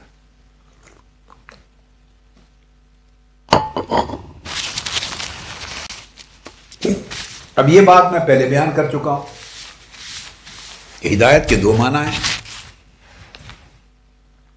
ایک معنی ہے یہ بیان ہے اور وضاحت ہے ہدایت. تو بیان اور ہدا اور وضاحت کا معنی ہو اگر ہدایت کا تو اس میں متقی کی شرط نہیں ہے. متقی غیر متقی سب کے لیے، پورے عالم انسانیت کے لیے، حتیٰ کہ مومن اور کافر کے لیے بھی ہے بیان اور وضاحت. اس مقام پر یہ ہدایت مراد نہیں ہے، دوسری ہدایت مراد ہے. چونکہ شرط لگائی ہے ہدی للمتقین، متقین کے لیے ہدایت. اور یہ ہدایت جو متقین کے لیے ہے وہ محض بیان، ایکسپلینیشن، محض statement, clear statement, explicit statement اس معنی میں نہیں ہے، بلکہ اس کا معنی ہے رشد ہے، پوری کمپلیٹ گائیڈنس ہے، کنکلوسیو ایویڈنس ہے، حجت ہے، دلیل ہے. اور دلیل بھی ڈیفینٹ دلیل ہے، کنکلوسیو ہے، سیلف ایویڈنٹ ہے، اور کمپلیٹ گائیڈنس ہے جو لیڈ کرتی ہے آپ کو صحیح راہ پر بھی اور منزل مقصود ڈیسٹینیشن تک پہنچانے کے لیے بھی. یہاں یہ بات بھی سمجھ لیں، دلیل ہے یہ. دلیل عرب دنیا میں آج بھی یوز ہوتا ہے. دلیل یعنی راستہ دکھانے والا، اس کو دال بھی کہتے ہیں، دلیل بھی کہتے ہیں، مرشد بھی کہتے ہیں، جو گائیڈ ہوتا ہے. تو یہاں دو معنی ہیں. دلیل کی دو قسمیں ہوتی ہیں، یہ بھی یاد رکھ لیں. ایک قسم ہوتی ہے وہ دلیل جس سے استدلال کیا جائے، جس سے آپ دلیل اخذ کریں، ایویڈنس ایسی ہے جس سے آپ استنباط کرتے ہیں، ڈیرائیو کرتے ہیں، عقل استعمال کرتے ہیں، صلاحیت استعمال کرتے ہیں، اور استدلال کے ذریعے آپ اس سے کوئی مطلوبہ چیز اخذ کرتے ہیں. اس کے لیے نظر اور عقل کی ضرورت ہے، نظر کی، عقل کی، صلاحیت کی. تو وہ دلیل جس سے بطریق استدلال ہدایت ملے وہ یہاں مراد نہیں ہے. وہ دلیل جس سے استدلال کے ذریعے، یعنی اس کے اوپر فردر انٹلیکچوئل ایفرٹ کے ساتھ، انٹلیکچوئل ایفرٹ کے ساتھ، دماغی ذہنی ایفرٹ کے ساتھ، محنت کے ساتھ ڈیرائیو کر کے، کچھ انفر کر کے تب اس میں سے دلیل ملے اور ہدایت ملے. تو یہاں جو دلیل ہے ہدی للمتقین میں، یہ وہ دلیل مراد نہیں ہے. وہ اہل علم کے لیے آگے مسائل سمجھانے کے لیے استدلال ہیں، وہ الگ معنی ہے. مگر جب معنی ہدایت کا لیتے ہیں تو وہ تو پھر اس کا مطلب یہ ہوا کہ صرف پڑھے لکھے چند لوگوں کے لیے، 100 میں سے شاید 1% لوگوں کے لیے ہدایت ہوگی. تو قرآن مجید نے، یاد رکھیں، یہاں ہدی علماء نہیں کہا، ہدی للفقہاء نہیں کہا، ہدی للمتکلمین نہیں کہا، ہدی للفلاسفہ نہیں کہا، ہدی للمتفکرین نہیں کہا. تدبر کرنے والوں کے لیے ہدایت ہے، تفکر کرنے والوں کے لیے ہدایت ہے، تعقل کرنے والوں کے لیے ہدایت ہے، اہل علم اور اہل فقہ کے لیے ہدایت ہے. یہاں پر یہ نہیں کہا. اگر یہ کہا جاتا تو پھر وہ دلیل استدلال کے ذریعے ہوتی نہیں، بلکہ کہا ہدی للمتقین، متقین کے لیے ہدایت ہے. اب یہ سمجھے، متقی کے لیے بہت بڑا عالم ہونا، فقیہ ہونا، متکلم ہونا، فلسفی ہونا، بڑا منطقی ہونا، ایک ضروری علم تو دین کا ہر شخص کے لیے چاہیے، اس کے بغیر بھی تقویٰ نہیں. بہت اونچے درجے کا عالم ہونا ضروری نہیں ہے. متقین کی وہ شرائط ہیں جو یہاں بیان کر دی گئی ہیں، جو کچھ پہلے آ گئی، کچھ آگے آ رہی. تو جب متقین کے لیے ہدایت ہوئی تو اس سے مراد پتہ چلا وہ چیز نہیں ہے. کیونکہ یہ جو ہدایت متقین کو دی جا رہی ہے، اس کا مطلب ہے انہیں راہ حق کی طرف نکالے گا یہ قرآن.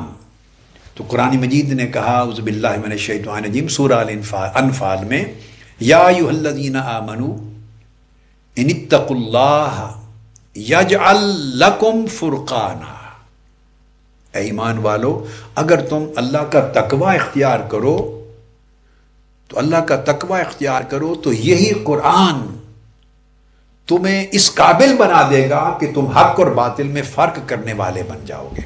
تو تقوی کے ذریعے تمہیں فرقان، حق اور باطل میں تمیز کی صلاحیت مل جائے گی، اتنی معرفت مل جائے گی، خیر اور شر میں فرق کرنے کی معرفت مل جائے گی، یہ شعور مل جائے گا، بنیادی شعور۔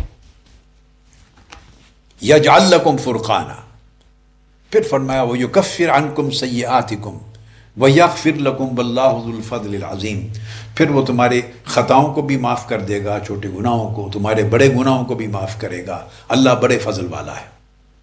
صرف یہ سارے نتائج تقوی سے ہوں گے، مگر جو بیسک چیز اس میں ھدی للمتقین کے حوالے سے کنسرنڈ ہے وہ یہ یا ایھا الذین آمنوا ان اتقوا اللہ یجعل لکم فرقانا، جو ڈیفرینشیٹ کرنا ہے نیکی اور بدی میں، خیر میں اور شر میں، گمراہی میں اور ہدایت میں، جو اصل ریکوائرمنٹ ہے ہماری، کس راہ پہ چلیں کس پہ نہ چلیں، یہ جو بنیادی فرق جس شعور سے نصیب ہوتا ہے اللہ پاک صرف تقوی کے ذریعے تمہیں عطا کر دے گا۔ تو تقوی ایک نور پیدا کرتا ہے، نور، وہ نور یہ شعور دے دیتا ہے، اس نور سے ایک خاص قسم کا علم اور معرفت نصیب ہو جاتا ہے۔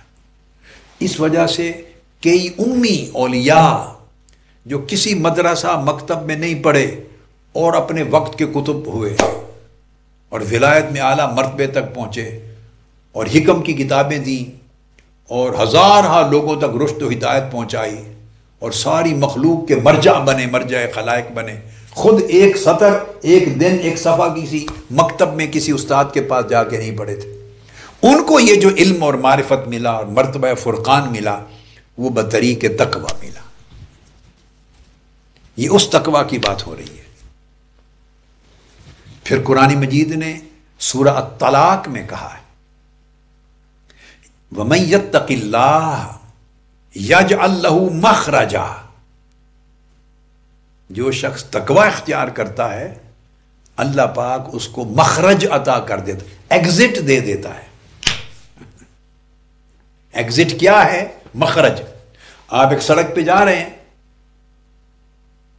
تو آپ نے کسی سیدھی موٹر وے ہے تو آپ نے جانا ہے ایک اور گاؤں میں، ایک اور شہر میں، وہ موٹر وے پہ نہیں آتا، ایگزٹ بنے ہوتے ہیں، بس آپ اس پہ اتریں آپ کو راستہ مل جائے گا جو سیدھا اس شہر میں لے جائے گا آپ کو۔ ایگزٹ آپ وہ ہدایت ہے، آپ کو سیدھا راستہ ہے جو اس مقام تک لے جائے گا۔ آپ پھنسے ہوئے ایک سچویشن میں، ایگزٹ کے ذریعے آپ اس میں سے نکل جائیں گے۔ شک میں، شبہ میں، گناہوں میں، بربادی میں، زلات میں، خطرات میں، ذہنی زلالات میں پھنسے ہوئے ہیں، تقوی آپ کو ایگزٹ دے دے گا، نکال دے گا باہر۔ طرح طرح کی تنگیوں میں، پریشانیوں میں پھنسے ہوئے، تقوی آپ کو ایگزٹ دے دے گا۔ تو تقوی کے ذریعے ایک ایسی رہنمائی، ہدایت ملتی ہے جو آپ کو ایک الجھن سے نکال کے ایک منزل تک پہنچاتی۔ تو اس لیے فرمایا ھدی للمتقین، یعنی یہاں علم کے بڑے اونچے مرتبے درکار نہیں ہیں، اس جگہ جو ارشاد ہے وہ اشارہ ہے تقوی کے ساتھ جو علم، جو شعور، جو معرفت، جو فہم اور فرقان نصیب ہوتا ہے۔ تو گویا یہ جو استدلال نظری ہے، استدلال عقلی ہے، استدلال فکری ہے، اس پر مبنی یہ دلیل نہیں۔ تو دوسری کیا ہے؟ ھدی للمتقین، کہ پھر دوسرا فرمایا یہ دلیل اٹ سیلف دلیل ہے، اٹ سیلف، از خود دلیل ہے۔ پڑھا لکھا پڑھے اسے بھی ہدایت ملے گی قرآن سے اگر تقوی ہے، ان پڑھ پڑھے تو اسے بھی روشنی مل جائے گی، اس کا تالا کھل جائے گا، اس کے اندھیرے میں ایک چمک آ جائے گی، نور کی ایک پھوٹ اٹھے گی، ایک کرن، ایک چشمہ پھوٹ پڑے گا۔ یہاں وہ کتابوں کا محتاج نہیں، قرآن کی جو کتاب ہے خود کفیل ہے، اور رسول پاک کی سیرت طیبہ کی کتاب خود کفیل ہے۔ وہ جو چشمہ ہے وہ خود کفیل ہے، وہ از خود فرمایا نا جو کہ یجعل لہ مخرجا، وہ ایک چشمہ کھول دے گا، ایک ایگزٹ آ جائے گا، ایک بند جگہ چشمے کی طرح کھل جائے گی، نکل آئے، کچھ پھوٹ پڑے گا، پھوٹ پڑے گا۔ افمن شرح اللہ صدرہ للاسلام فہو علی نور من ربہ، جس کا سینہ پھر اللہ پاک اسلام کے لیے کھول دیتا ہے، اسے اللہ کی طرف سے ایک نور مل جاتا ہے، اور بطریق تقویٰ اس کو نور ملے گا۔ وہ نور اسے شرح صدر بھی دے گا، انفتاح بھی دے گا، اس کو معرفت بھی دے گا۔ تو دوسرا یہ ہے کہ بطریق استدلال نہیں ہے اس قرآن کی دلیل، جو ھدی للمتقین کے اندر یہ قرآن خود دلیل ہے، اور خود دلیل کا مطلب یہ ہے اگر استدلال کے طریق سے، انفرنس کے طریق سے، ڈیرائیو کرنے کے جو ڈیریویٹو ایویڈنسز ہوتی ہیں، انفرینشل ایویڈنسز ہوتے ہیں طریقے، اگر اس طریقے سے وہ لاجیکل ہوتے ہیں، وہ فلسافیکل ہوتے ہیں، اگر اس طریقے سے اگر دلیل ملے تو پھر تو صرف وہی بندے ہدایت پائیں گے جو اس قابل ہیں۔ تو جو تعلیم یافتہ زیادہ نہیں، ان غریبوں کا کیا قصور ہوا؟ متقی ہیں مگر علم نہیں ہے ان کے پاس زیادہ، سادہ حل چلاتے ہیں مگر متقی ہیں، نہ کبھی نماز چھوڑی ہے، نہ تہجد چھوڑتے ہیں، نہ حرام کھاتے ہیں، حلال کھاتے ہیں، نہ غیبت کرتے ہیں، نہ گالی دیتے ہیں، سادہ لوگ ہیں۔ کتنے سادہ لوگ ہیں جو سیدھے جنت میں جائیں گے ایسے؟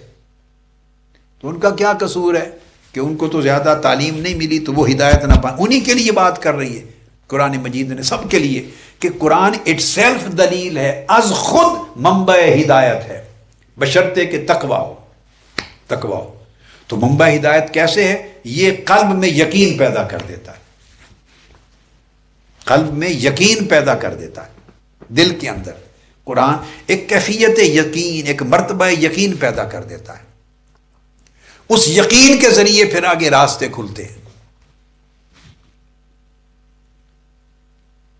اب قرآن مجید نے اس کو سورہ التوبہ میں ایک جگہ ارشاد فرمایا، آیت نمبر 124 ہے سورہ التوبہ، فرمایا وَإِذَا اعوذ باللہ من الشیطان الرجیم وَإِذَا مَا أُنزِلَتْ سُورَةٌ، جب کوئی سورت اترتی ہے، عام لوگوں کی بات قرآن مجید کر رہا ہے، جس میں دیہات کے لوگ بھی تھے، مسلمان، کلمہ پڑھنے والے، سادہ، پڑھے لکھے تو تھے ہی نہیں، صحابہ کرام میں دیہاتوں میں رہنے والے عام مومن، ان کی بات قرآن مجید کر رہا ہے۔ وَإِذَا مَا أُنزِلَتْ سُورَةٌ، جب قرآن مجید کی کوئی سورت اترتی ہے، یہ سورت کی کچھ آیتیں اترتی، کچھ آیات، سورت کا کوئی حصہ اترتا ہے، فَأَمَّا الَّذِينَ آمَنُوا فَزَادَتْهُمْ إِيمَانًا، تو جن کے اندر ایمان ہے دلوں میں، صرف اس سورت کے نازل ہونے سے ہی ان کا ایمان بڑھ جاتا ہے۔ اب دیکھ، یہاں استدلال نہیں آیا، عقل اور حکمت اور کوئی انٹلیکچوئل ایفرٹ اور کوئی فلسافیکل ایفرٹ اور کوئی لاجیکل سٹرگل اور کسی سے سیکھنا، بیٹھنا، اس کو سمجھنا، تفسیر کرنا، معانی پر بات کرنا، دلائل اس میں سے اخذ کرنا، استدلال کرنا، احتجاج کرنا، کوئی چیز نہیں آئی۔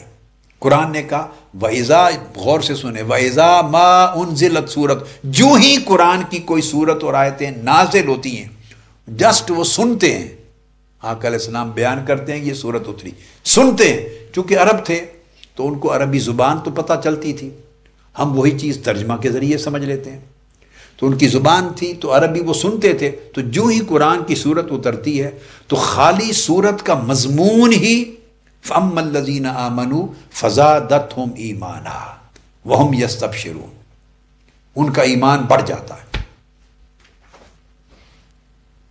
خوش ہو جاتے ہیں، خوشخبری پاتے ہیں، ان کے لیے باعث بشارت ہو جاتا ہے، ہدایت اور منزل مل جاتی۔ صرف آیت کا، صرف سورت کا نفس مضمون، تو گویا قرآن کا جو متن ہے اٹ سیلف ہدایت ہے، دے دیتا ہے اور کھول دیتا ہے راستہ جو بند تھا۔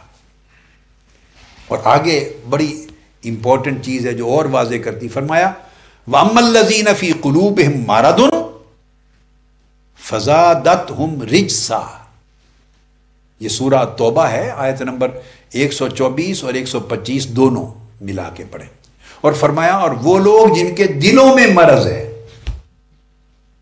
جن کے دلوں میں مرض ہے، دلوں میں کجی ہے، ظلمت ہے، ٹیڑھا پن ہے، خرابی ہے، میل کچھ دلوں میں مرض ہے، فزادتہم رجسا، تو یہی آیتیں، یہ صورتیں جو اتری تھی اس سے ان کے اندر پلیدی میں اضافہ ہو جاتا ہے. وہ پلیدی شک اور شبہ ہے، ارتیاب ہے، نافرمانی ہے، تردد ہے، کنفیوژن ہے، ifs اور بٹس ہیں. تو شک اور شبہ، تردد، ارتیاب، نافرمانی، اس میں اضافہ ہو جاتا ہے. یہی صورتیں، یہی آیتیں، الگ ایفیکٹ ہو رہا ہے. جن کے دلوں میں ایمان ہے، اور یہ ایمان یہاں تقوی ہے، وہ خالی صورتیں اور آیتیں ہی سن کر پڑھ کر ایمان بڑھتا چلا جاتا ہے. اور ایمان بڑھنے کا مطلب ہے پھر آگے نور بڑھتا ہے. نور بڑھتا ہے تو فرقان کا مرتبہ آتا ہے، روشنی آتی ہے، اندھیرے چھٹتے ہیں اور چیزوں کی سمجھ آتی ہے، حق اور باطل کا فرق سمجھ میں آتا ہے. اس کے پھر اثرات اور نتائج نکلتے ہیں. اور جن لوگوں کے آپ دیکھیے قرآن مجید نے یہاں آیتیں اتری اور پلیدی اور شک و شبے کے بڑھنے کو دل سے جوڑا، تو اب اس کو آیت کے پہلے حصے پر بھی اطلاق کرنا ہوگا کہ جو ان کا ایمان بڑھا تو اس کا مطلب ہے ان کے دل صحت مند تھے. تو اما الذین آمنوا سے مراد جن کے دل صحت مند تھے، چونکہ آگے فرمایا اما الذین فی قلوبہم مرض، یہ الذین آمنوا کے مقابلے میں آیا ہے. واما الذین فی قلوبہم مرض یہ اس کے مقابلے میں آیا ہے، اما الذین آمنوا کے مقابلے میں. تو جن کے دلوں میں مرض ہے ان کے ایمان کے بڑھنے کی بجائے ان کے اندر پلیدی، شک اور گمان کی اور تردد کی بڑھنے لگ جاتی ہے. تو اما الذین فی قلوبہم مرض جن کے دل بیمار ہیں، یہ الذین آمنوا کے معنی کو واضح کر رہے ہیں کلمات. اس کا مطلب تھا کہ ایمان والے وہ ہیں جن کے دل صحت مند ہیں. تو بات جا کے دل کی کیفیت پہ اتری، جہاں یقین ہے تو وہ پھر ان کا تردد بڑھ جاتا ہے. تو یہ یعنی محض قرآن سن کر ہی ہدایت مل جاتی ہے، ایمان میں اضافہ ہو جاتا ہے اگر ان کے اندر تقوی ہے. اور تقوی کا مطلب ہے کہ دل صحت مند ہیں، دلوں کا تقوی ہے نا، کیونکہ تقوی کو دل سے جوڑا ہے. ارشاد فرمایا اعوذ باللہ من الشیطان الرجیم وَمَن يُعَظِّمْ شَعَائِرَ اللَّهِ فَإِنَّهَا مِن تَقْوَى الْقُلُوبِ. جو شخص اللہ پاک کا ارشاد فرمایا جو اللہ کے شاعر کی تعظیم کرتا ہے، یہ فَإِنَّهَا مِن تَقْوَى الْقُلُوبِ، یہ دلوں کا تقوی ہے. تو قرآن مجید نے ایک مقام پر یہ سورہ الحج کی آیت ہے، سورہ الحج کی آیت نمبر 32، وہاں متعین کر دیا کہ تقوی کی جگہ کیا ہے، تقوی کہاں ہوتا ہے. تقوی انسانی اعضاء میں سے کس عضو کا حال ہے. تقوی کی جگہ قلب ہے.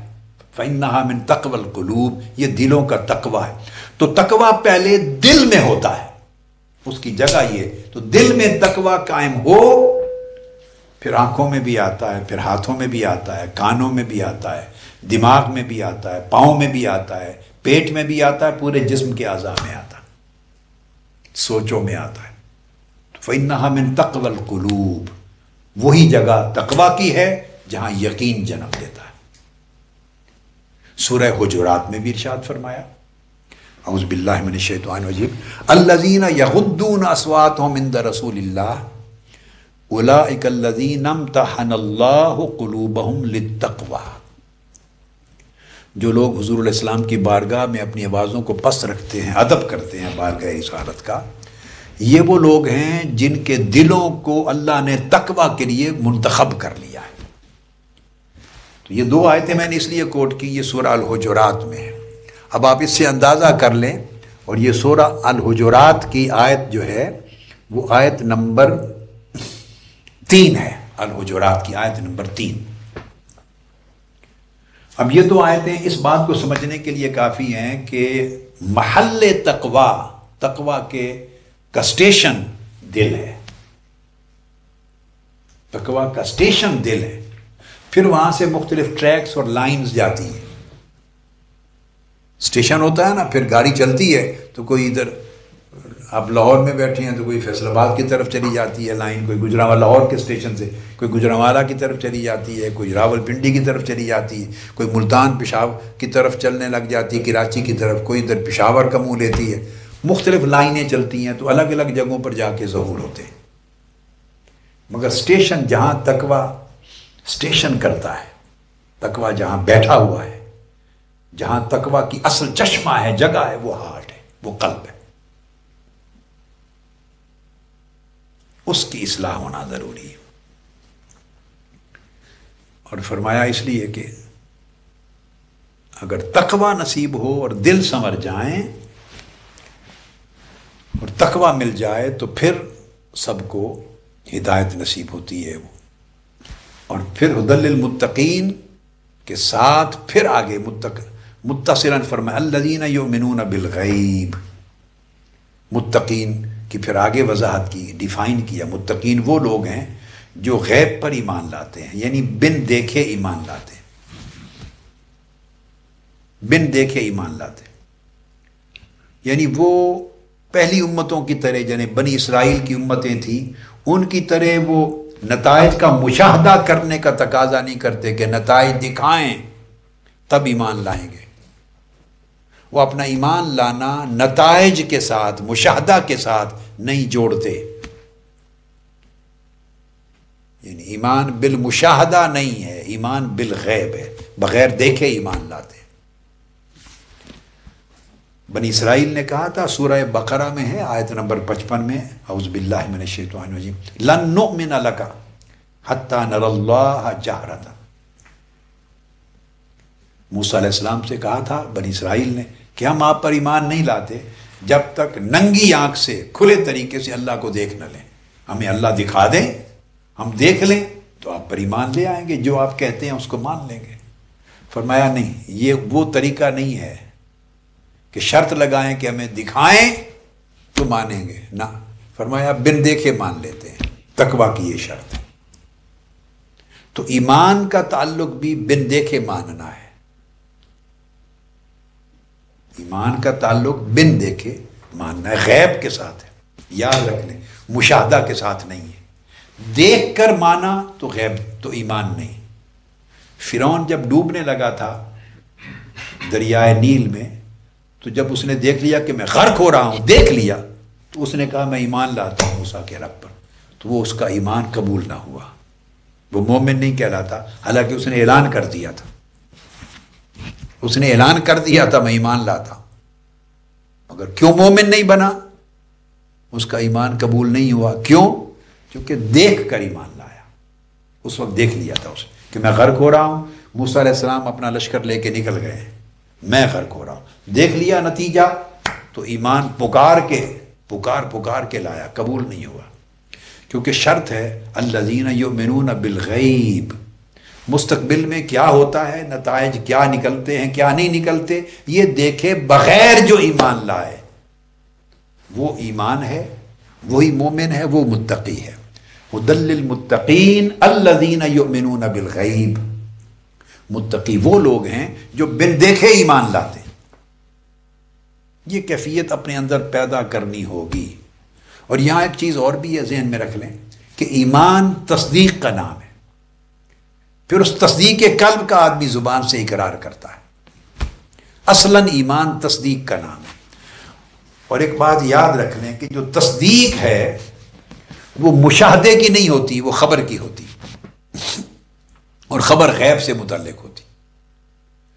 یعنی میں دیکھ رہا ہوں سامنے کہ مفتی عبدالقیوم خان صاحب بیٹھے ہیں، ہمارے مفتی اعظم منہاج القرآن ہیں، میں دیکھ رہا ہوں، مشاہدہ کر رہا ہوں، سامنے مسکین فیض الرحمان صاحب امیر تحریک بیٹھے ہیں، تو میں مشاہدہ کر رہا ہوں، اب اس کی تصدیق کس چیز کی؟ بھئی میں دیکھ رہا ہوں تو تصدیق کس چیز کی؟ تو جو چیز انسان دیکھ رہا ہو اس کی تصدیق نہیں ہوتی، وہ تو مشاہدہ ہے۔ تصدیق اس کی ہوتی ہے جسے بندہ دیکھ نہیں رہا۔ تو کوئی خبر بن دیکھے دے دی جائے جس کو بندہ نہ دیکھ رہا ہے نہ دیکھ سکتا ہے، نہ دیکھ رہا ہے نہ دیکھ سکتا ہے، وہ خبر دے اللہ کا نبی دیتا ہے وہ خبر۔ تو بن دیکھے اس خبر کو مان لینا، اس کو تصدیق کہتے ہیں، اور اس تصدیق کا نام ایمان ہے۔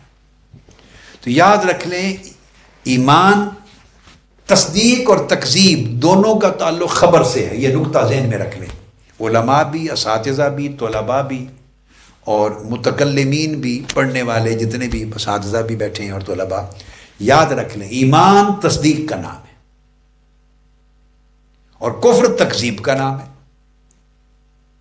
سادہ سی بات، ایمان تصدیق ہے اور کفر تکذیب ہے، اس کو جھٹلانا نہ ماننا۔ کس چیز کی؟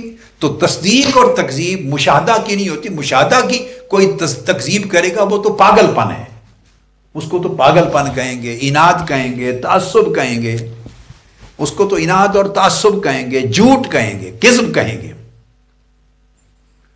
تو تصدیق اگر کوئی کرے گا یا تکذیب کرے گا تو خبر کی کرے گا، اور خبر وہ ہوگی جو بالغیب ہوگی، جو دیکھے بغیر،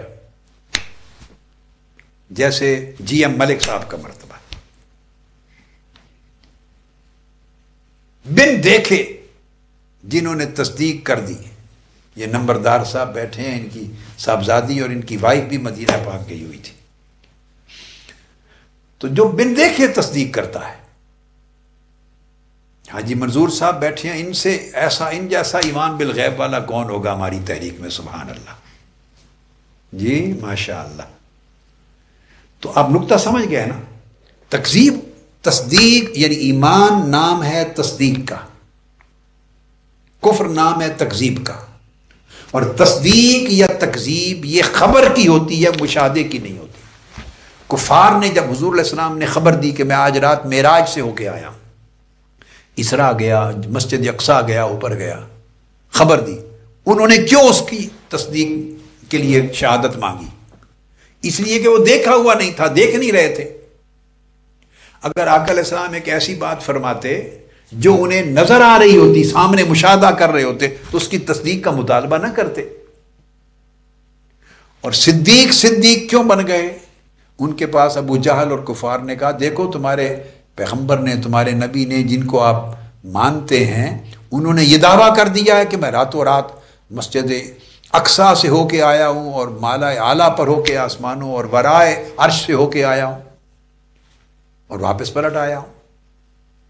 تو انہوں نے کہا کہ کیا تم سچ کہہ رہے؟ انہوں نے واقعی یہ دعویٰ کیا ہے؟ بالکل دعویٰ کیا ہے، یہ خبر انہوں نے دی ہے۔ فرمایا میں ایمان لاتا ہوں، میں سچ تصدیق کرتا ہوں۔ اس تصدیق سے وہ صدیق ہو گئے۔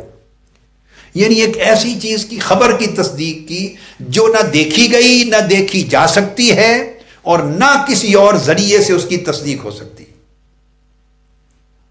نہ کوئی دیکھ رہا ہے اس کو، نہ ہی دیکھ سکتا ہے، نہ آئندہ دیکھ سکے گا، اور نہ کسی اور میٹیریل سورسز سے اور انسان کے اپنے جو حواس اور ذرائع ہیں اس سے نہ مزید اس کو ویریفائی کر سکے گا۔ کوئی سورس آف ویریفیکیشن نہیں ہے، جسٹ کسی نے خبر دی غیب کی۔ اب آپ کے پاس دو ہی آپشن ہیں، یا مان لیں یا انکار کر دیں۔ جو انکار کر دے اس کا نام کفر ہے، جو مان لے اس غیب کی دی ہوئی خبر کو اس کا نام ایمان ہے، وہ مومن ہے، وہ کافر ہے۔ یہ ہے ایمان اور یہ ہے کفر۔ اور تصدیق و تکذیب خبر کی ہوتی ہے، مشاہدے کی نہیں ہوتی، اور خبر غیب سے متعلق ہوتی ہے۔ خبر وہ ہوتی ہے جس پر تکذیب اور تصدیق کا انحصار ہوتا ہے، اور ایمان کا وہ خبر جو بن دیکھے حقائق کی ہو، جیسے وحی کی خبر ہے، فرشتوں کے آنے کی خبر ہے، اللہ کے وجود کی خبر ہے، جنت و دوزخ کی خبر ہے، آپ سمجھ گئے نا، اور آخرت کی خبر ہے، بعث بعد الموت کی خبر ہے، قبر سے جی اٹھیں گے، قیامت کے دن حشر و نشر ہوگا، میزان کی خبر ہے، حساب و کتاب کی خبر ہے، دوزخ و جنت کی ہے، شفاعت کی ہے۔ وہ تمام امور جو نہ دیکھے گئے نہ دیکھے جا سکتے ہیں، نہ دیکھے گئے نہ دیکھے جا سکتے، ان کی جب خبر اللہ کا نبی دیتا ہے تو اب خبر سننے والے لوگوں کے پاس صرف دو آپشن ہیں، اور ویریفائی کرنے کا کوئی سورس نہیں ہوتا اپنے پاس۔ یا مان لیں، انکار کر دیں، یا مان لیں اقرار کر لیں اس کو، یا انکار کر دیں۔ انکار کر دیں تو یہ کفر ہے، تکذیب ہے، مان لیں تو یہ تصدیق ہے، یہ ایمان ہے۔ یہ بات تو قرآن مجید نے کہا ہدی للمتقین، قرآن ہدایت ہے متقین کے لیے۔ اور متقین کون ہیں؟ الذین یؤمنون بالغیب، وہ جو غیب پر ایمان لاتے بن دیکھے تصدیق کرتے، بن دیکھے تصدیق کرتے۔ اب آپ نے دیکھا یہ جو تقوی سے پہلے لا ریب فیہ، پہلے بھی شک کی جڑ کاٹی، اور المتقین کہہ کر معن بعد للمتقین الذین یؤمنون بالغیب، فوری بعد بھی شک کی جڑ کاٹی۔ یعنی آپ دیکھیں شک کی جڑ کاٹنا اور یقین کو قائم کرنا، اس دیوار چار دیواری کے اندر تقوی کو محفوظ کیا ہوا ہے، درمیان میں متقین، آگے پیچھے شک کی جڑ کاٹی گئی ہے، یقین کو قائم کیا گیا۔ لا ریب فیہ، شک کی جڑ کاٹ کے یقین قائم کیا ہے۔ پھر ھدی للمتقین، درمیان میں قرآنی ہدایت متقین کے لیے آ گئی، اور فوری بات الذین یؤمنون بالغیب، جو بن دیکھے ایمان لاتے ہیں، پھر شک کی جڑ کاٹتے۔ تو یہ پختگی پیدا کرنی ہے طلباء طالبات کو، کارکنان کو، بیٹوں کو، بیٹیوں کو، وابستگان کو، اور جب یہ پیدا ہو جائے پھر اعمال صالحہ نتائج دیتے ہیں، اور اعمال صالحہ فوائد دیتے ہیں، اور اعمال صالحہ پھر نور پیدا کرتے ہیں، پھر درجے بلند ہوتے چلے جاتے ہیں۔ یہ وہ بیسک فاؤنڈیشن ہے، یہ فاؤنڈیشن الذین یؤمنون یہاں تک جب اگر فاؤنڈیشن پوری نہ ہو، مضبوط مکان کے لیے مضبوط بنیادیں قائم نہ ہو، تو آگے دیواریں کھڑی کرنا کمزور ہوتی ہیں، چھت کمزور ہوتی، پھر عمارت کمزور رہتی۔ اس کے بعد اعمال کی عمارت قائم کی گئی، اور فرمایا وہ یقیمون الصلاۃ، پھر نماز کی اقامت، نماز قائم کرتے ہیں، وَمِمَّا رَزَقْنَاهُمْ يُنْفِقُونَ۔ اب میں اس کی تفسیر میں نہیں جا رہا، ختم کرنا چاہ رہا ہوں بات کو، تو کنکلوڈ کرنے کے لیے پھر اس کے بعد نماز قائم کرتے ہیں۔ اب نماز قائم کرنے، پنجگانہ نماز کو قائم کرتے ہیں، اور تمام شرائط پوری کرتے ہیں، اس کے قیام کو، اس کے رکوع کو، سجود کو، خشوع کو، خضوع کو، اور اخلاص قلب کو، نیت کو، جو کچھ اللہ کی طرف توجہ کو، ان تمام شرائط کے ساتھ نماز کو قائم کرتے ہیں۔ اور پھر یہ بھی ہے احتمال کہ اللہ کی حمد اور اس کی ثنا، اور اس کے ساتھ دنیا اور آخرت میں اللہ کی اطاعت اور فرما برداری رکھتے ہیں۔ یہ بھی نماز میں اطاعت اور فرما برداری بھی ہے، دونوں صورتوں میں۔ پھر وہ نماز قائم کرتے ہیں، وَمِمَّا رَزَقْنَاهُمْ يُنْفِقُونَ، اور جو کچھ ہم نے انہیں دیا ہے اس میں سے خرچ کرتے ہیں۔ یہ جو کچھ دیا ہے خرچ کرتے ہیں، یہ اموال میں سے بھی ہے، جو مال دیا ہے تو مال میں سے خرچ کرتے ہیں، خواہ زکوٰۃ دیں، واجبات صدقات دیں یا نفلی صدقات دیں، خرچ کرتے ہیں۔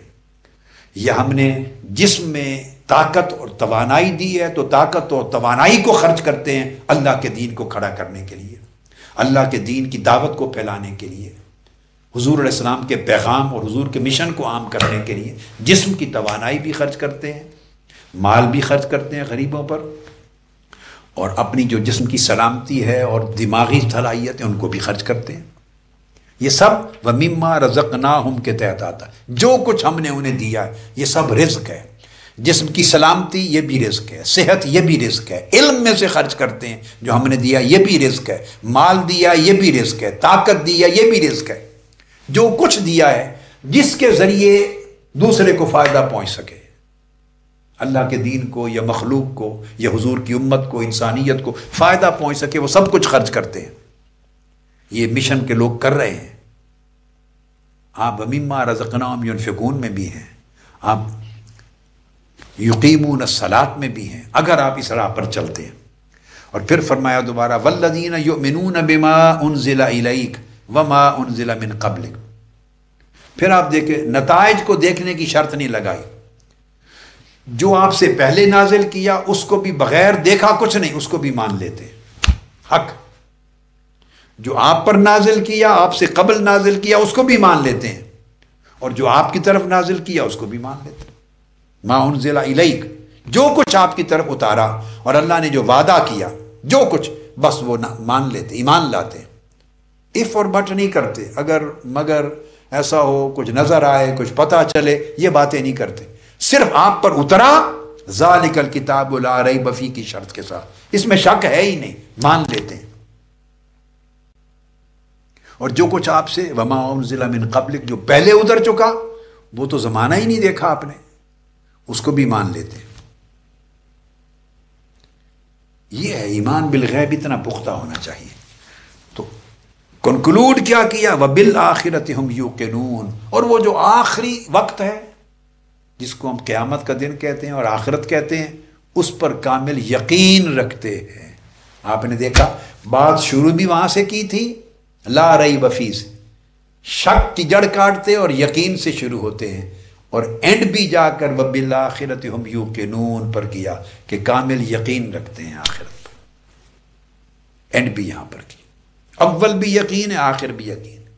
جو ان تمام شرائط کو پورا کر لیں، یہ پورا پیکج ہے۔ میں نے کہا تھا ایک مشین ہوتی ہے، پرزہ نہیں نکالنا، ہم پرزے نکالتے ہیں مرضی سے، اور کچھ پرزوں سے چلانا چاہتے ہیں گاڑی، اس طرح نہیں چلتی، پوری ٹوٹیلٹی کے ساتھ یہ کر لیں۔ اس پر قرآن مجید نے کہا اولئک علی ھدی من ربہم، اب وہی ہدایت جس سے مضمون شروع ہوا تھا، ھدی للمتقین، یہ متقین کے لیے ہدایت ہے، اس کا اینڈ جا کے یہاں پر کیا۔ یقین کی بات کا یقین پر اینڈ کیا، شک کاٹنے کی بات کو یقین پر آ کے ختم کیا، اور ہدایت ھدی للمتقین کو پھر کہا اولئک علی ھدی من رب، یہ وہ لوگ ہیں جو متقین ہیں اور یہ اللہ کی طرف سے ہدایت پر ہیں، اور یہ ہدایت وہ ہے جو انہیں کامیابی کی منزل تک پہنچائے گی۔ اولئک علی ھدی من ربہم، اللہ کی طرف سے ہدایت پر ہیں، اور اسی ہدایت کے بیان پہ مضمون کو ختم کیا، اور ہدایت کا معنی اور اس کا مرتبہ بھی واضح کر دیا، فرمایا وَأُولَئِكَ هُمُ الْمُفْلِحُونَ، اور یہی وہ لوگ ہیں جو فلاح پائیں گے، کامیاب و کامران ہوں گے، اور سعادت مند ہوں گے، اور نجات پائیں گے۔ یہ سارے معنی ہیں فلاح کے، مقاصد میں کامیاب بھی ہوں گے، یہ بھی مفلحون ہیں، اور سعداء ہوں گے، سعید ہوں گے، سعادت مند ہوں گے اللہ کے حضور، بدبختی سے نکل آئیں گے، یہ بھی مفلحون کامیابی ہے، اور نجات پا جائیں گے عذاب سے، اللہ کے حضور نجات پائیں گے، یہ بھی کامیابی ہے۔ فرمایا یہ ساری کامیابیاں نصیب ہوں گی ان کو جو اللہ کی طرف سے ہدایت پر فائز ہوں گے، اور ہدایت پر وہ فائز ہوں گے جو متقین ہوں گے، اور متقین وہ ہیں جو اس یقین کے ساتھ، ایمان بالغیب کے یقین کے ساتھ پوری زندگی کی دنیاوی اخروی طاعات، عبادات اور معاملات، زندگی کی ساری سٹرگل میں اپنے آپ کو اللہ کا تابع فرمان رکھیں گے، بغیر دیکھے اور بغیر دیکھنے کی شرط لگائے، کب کیسے نہیں، یقین کامل رکھنا ہوگا۔ آپ دیکھیے یہاں پر ایمان اور تقوی کا مضمون اللہ رب العزت نے ختم کیا، اور اس کو ایمان بالغیب کے ساتھ جوڑا اور تقوی کے ساتھ جوڑا، اور دل کے ساتھ اس کو رکھا، چکے فَإِنَّهَا مِن تَقْوَى الْقُلُوبِ، تقوی دل کی کیفیت ہے۔ تو ایمان کو دل کی اس کیفیت تقوی کے ساتھ جوڑا، اور یہاں سے آگے کفر کا مضمون شروع کیا آگے، اور آپ حیران ہوں گے جان کر کہ کفر کا تعلق بھی دل سے جوڑا۔ فرمایا ان الذین کفروا، جن لوگوں نے کفر اختیار کیا ہے، سواء علیہم اانذرتہم ام لم تنذرہم لا یؤمنون، ان کے لیے برابر ہے آپ انہیں ڈرائیں نہ ڈرائیں، ایمان نہیں لائیں گے۔ کیوں؟ ختم اللہ علی قلوبہم، اللہ نے ان کے دلوں پر مہر لگا دی ہے، یعنی ان کے دل بگڑ گئے۔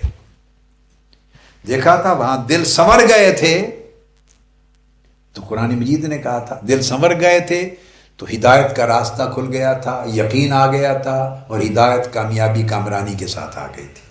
یا ختم اللہ علی قلوبہم، ان کے دلوں پر مہر لگ گئی، دل بگڑ گئے، دل سنور گئے تو ایمان آ گیا، دل بگڑ گئے تو کفر کا راستہ کھل گیا۔ وَعَلَىٰ سَمْعِهِمْ وَعَلَىٰ أَبْصَارِهِمْ غِشَاوَةٌ، اور جب دل بگڑ جاتے ہیں اور دلوں پر مہر لگ جاتی ہے تو کانوں پر بھی مہر لگ جاتی ہے، پھر سن کے بھی ہدایت نہیں ملتی، آنکھوں پر بھی پردہ آ جاتا ہے، دیکھ کر بھی ہدایت نہیں ملتی، سارے راستے بند ہو جاتے ہیں ہدایت کے۔ تو یاد رکھنے ایمان اور تقوی کا تعلق بھی دل سے ہے، اور کفر، نافرمانی اور ہلاکت و بربادی، اس کا تعلق بھی دل سے ہے۔ اور اس کا نسخہ میں نے بیان کر دیا کہ ابتدا ہوتی ہے شک کو ختم کر کے اپنی حالت کو یقین میں بدلنے کی، اور اس کی تدبیر وہ ساری جگہیں، دوستیاں، تعلقات اور صحبتیں اور سنگتیں اور سننا اور دیکھنا، وہ سارے ریلیشنز جن سے شکوک داخل ہوتے ہیں، شک، تزلزل، تذبذب داخل ہوتا ہے، ان کو کٹ آف کرنا۔ آپ کے پاس اور کوئی آپشن نہیں ہے، ان کو برقرار رکھ کر آپ ایمان بالغیب اور تقوی اور یقین اور کامیابیاں اور ہدایت یہ سب کچھ لینا چاہیں، پاسبل نہیں، اللہ کے قانون کے خلاف۔ اللہ رب العزت اس چیز کی طرف ہم سب کو متوجہ کرے اور اس کی توفیق دے کہ ہم اسے اپنا سکیں، اور گوشہ درود کی اس محفل میں آج جو کچھ بیان کیا، اسے ہم اپنی زندگی کا مینیفیسٹو بنائیں، اپنی زندگی کا دستور بنائیں، اور اس میں سے حاصل کریں جو اللہ چاہتا ہے کہ ہم حاصل کریں اور اللہ کے رسول چاہتے ہیں کہ ہم حاصل کریں۔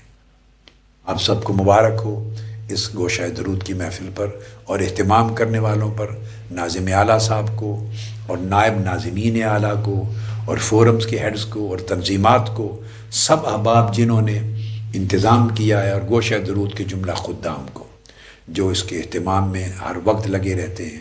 اللہ پاک آپ کی کاوشوں کو قبول فرمائے، یہ میری دعا ہو گئی۔ وصلی اللہ تعالی علی سیدنا و مولانا محمد وعلی آلہ وصحبہ اجمعین برحمتک یا ارحم الراحمین، لا الہ الا اللہ محمد رسول اللہ۔ السلام علیکم ورحمۃ اللہ وبرکاتہ۔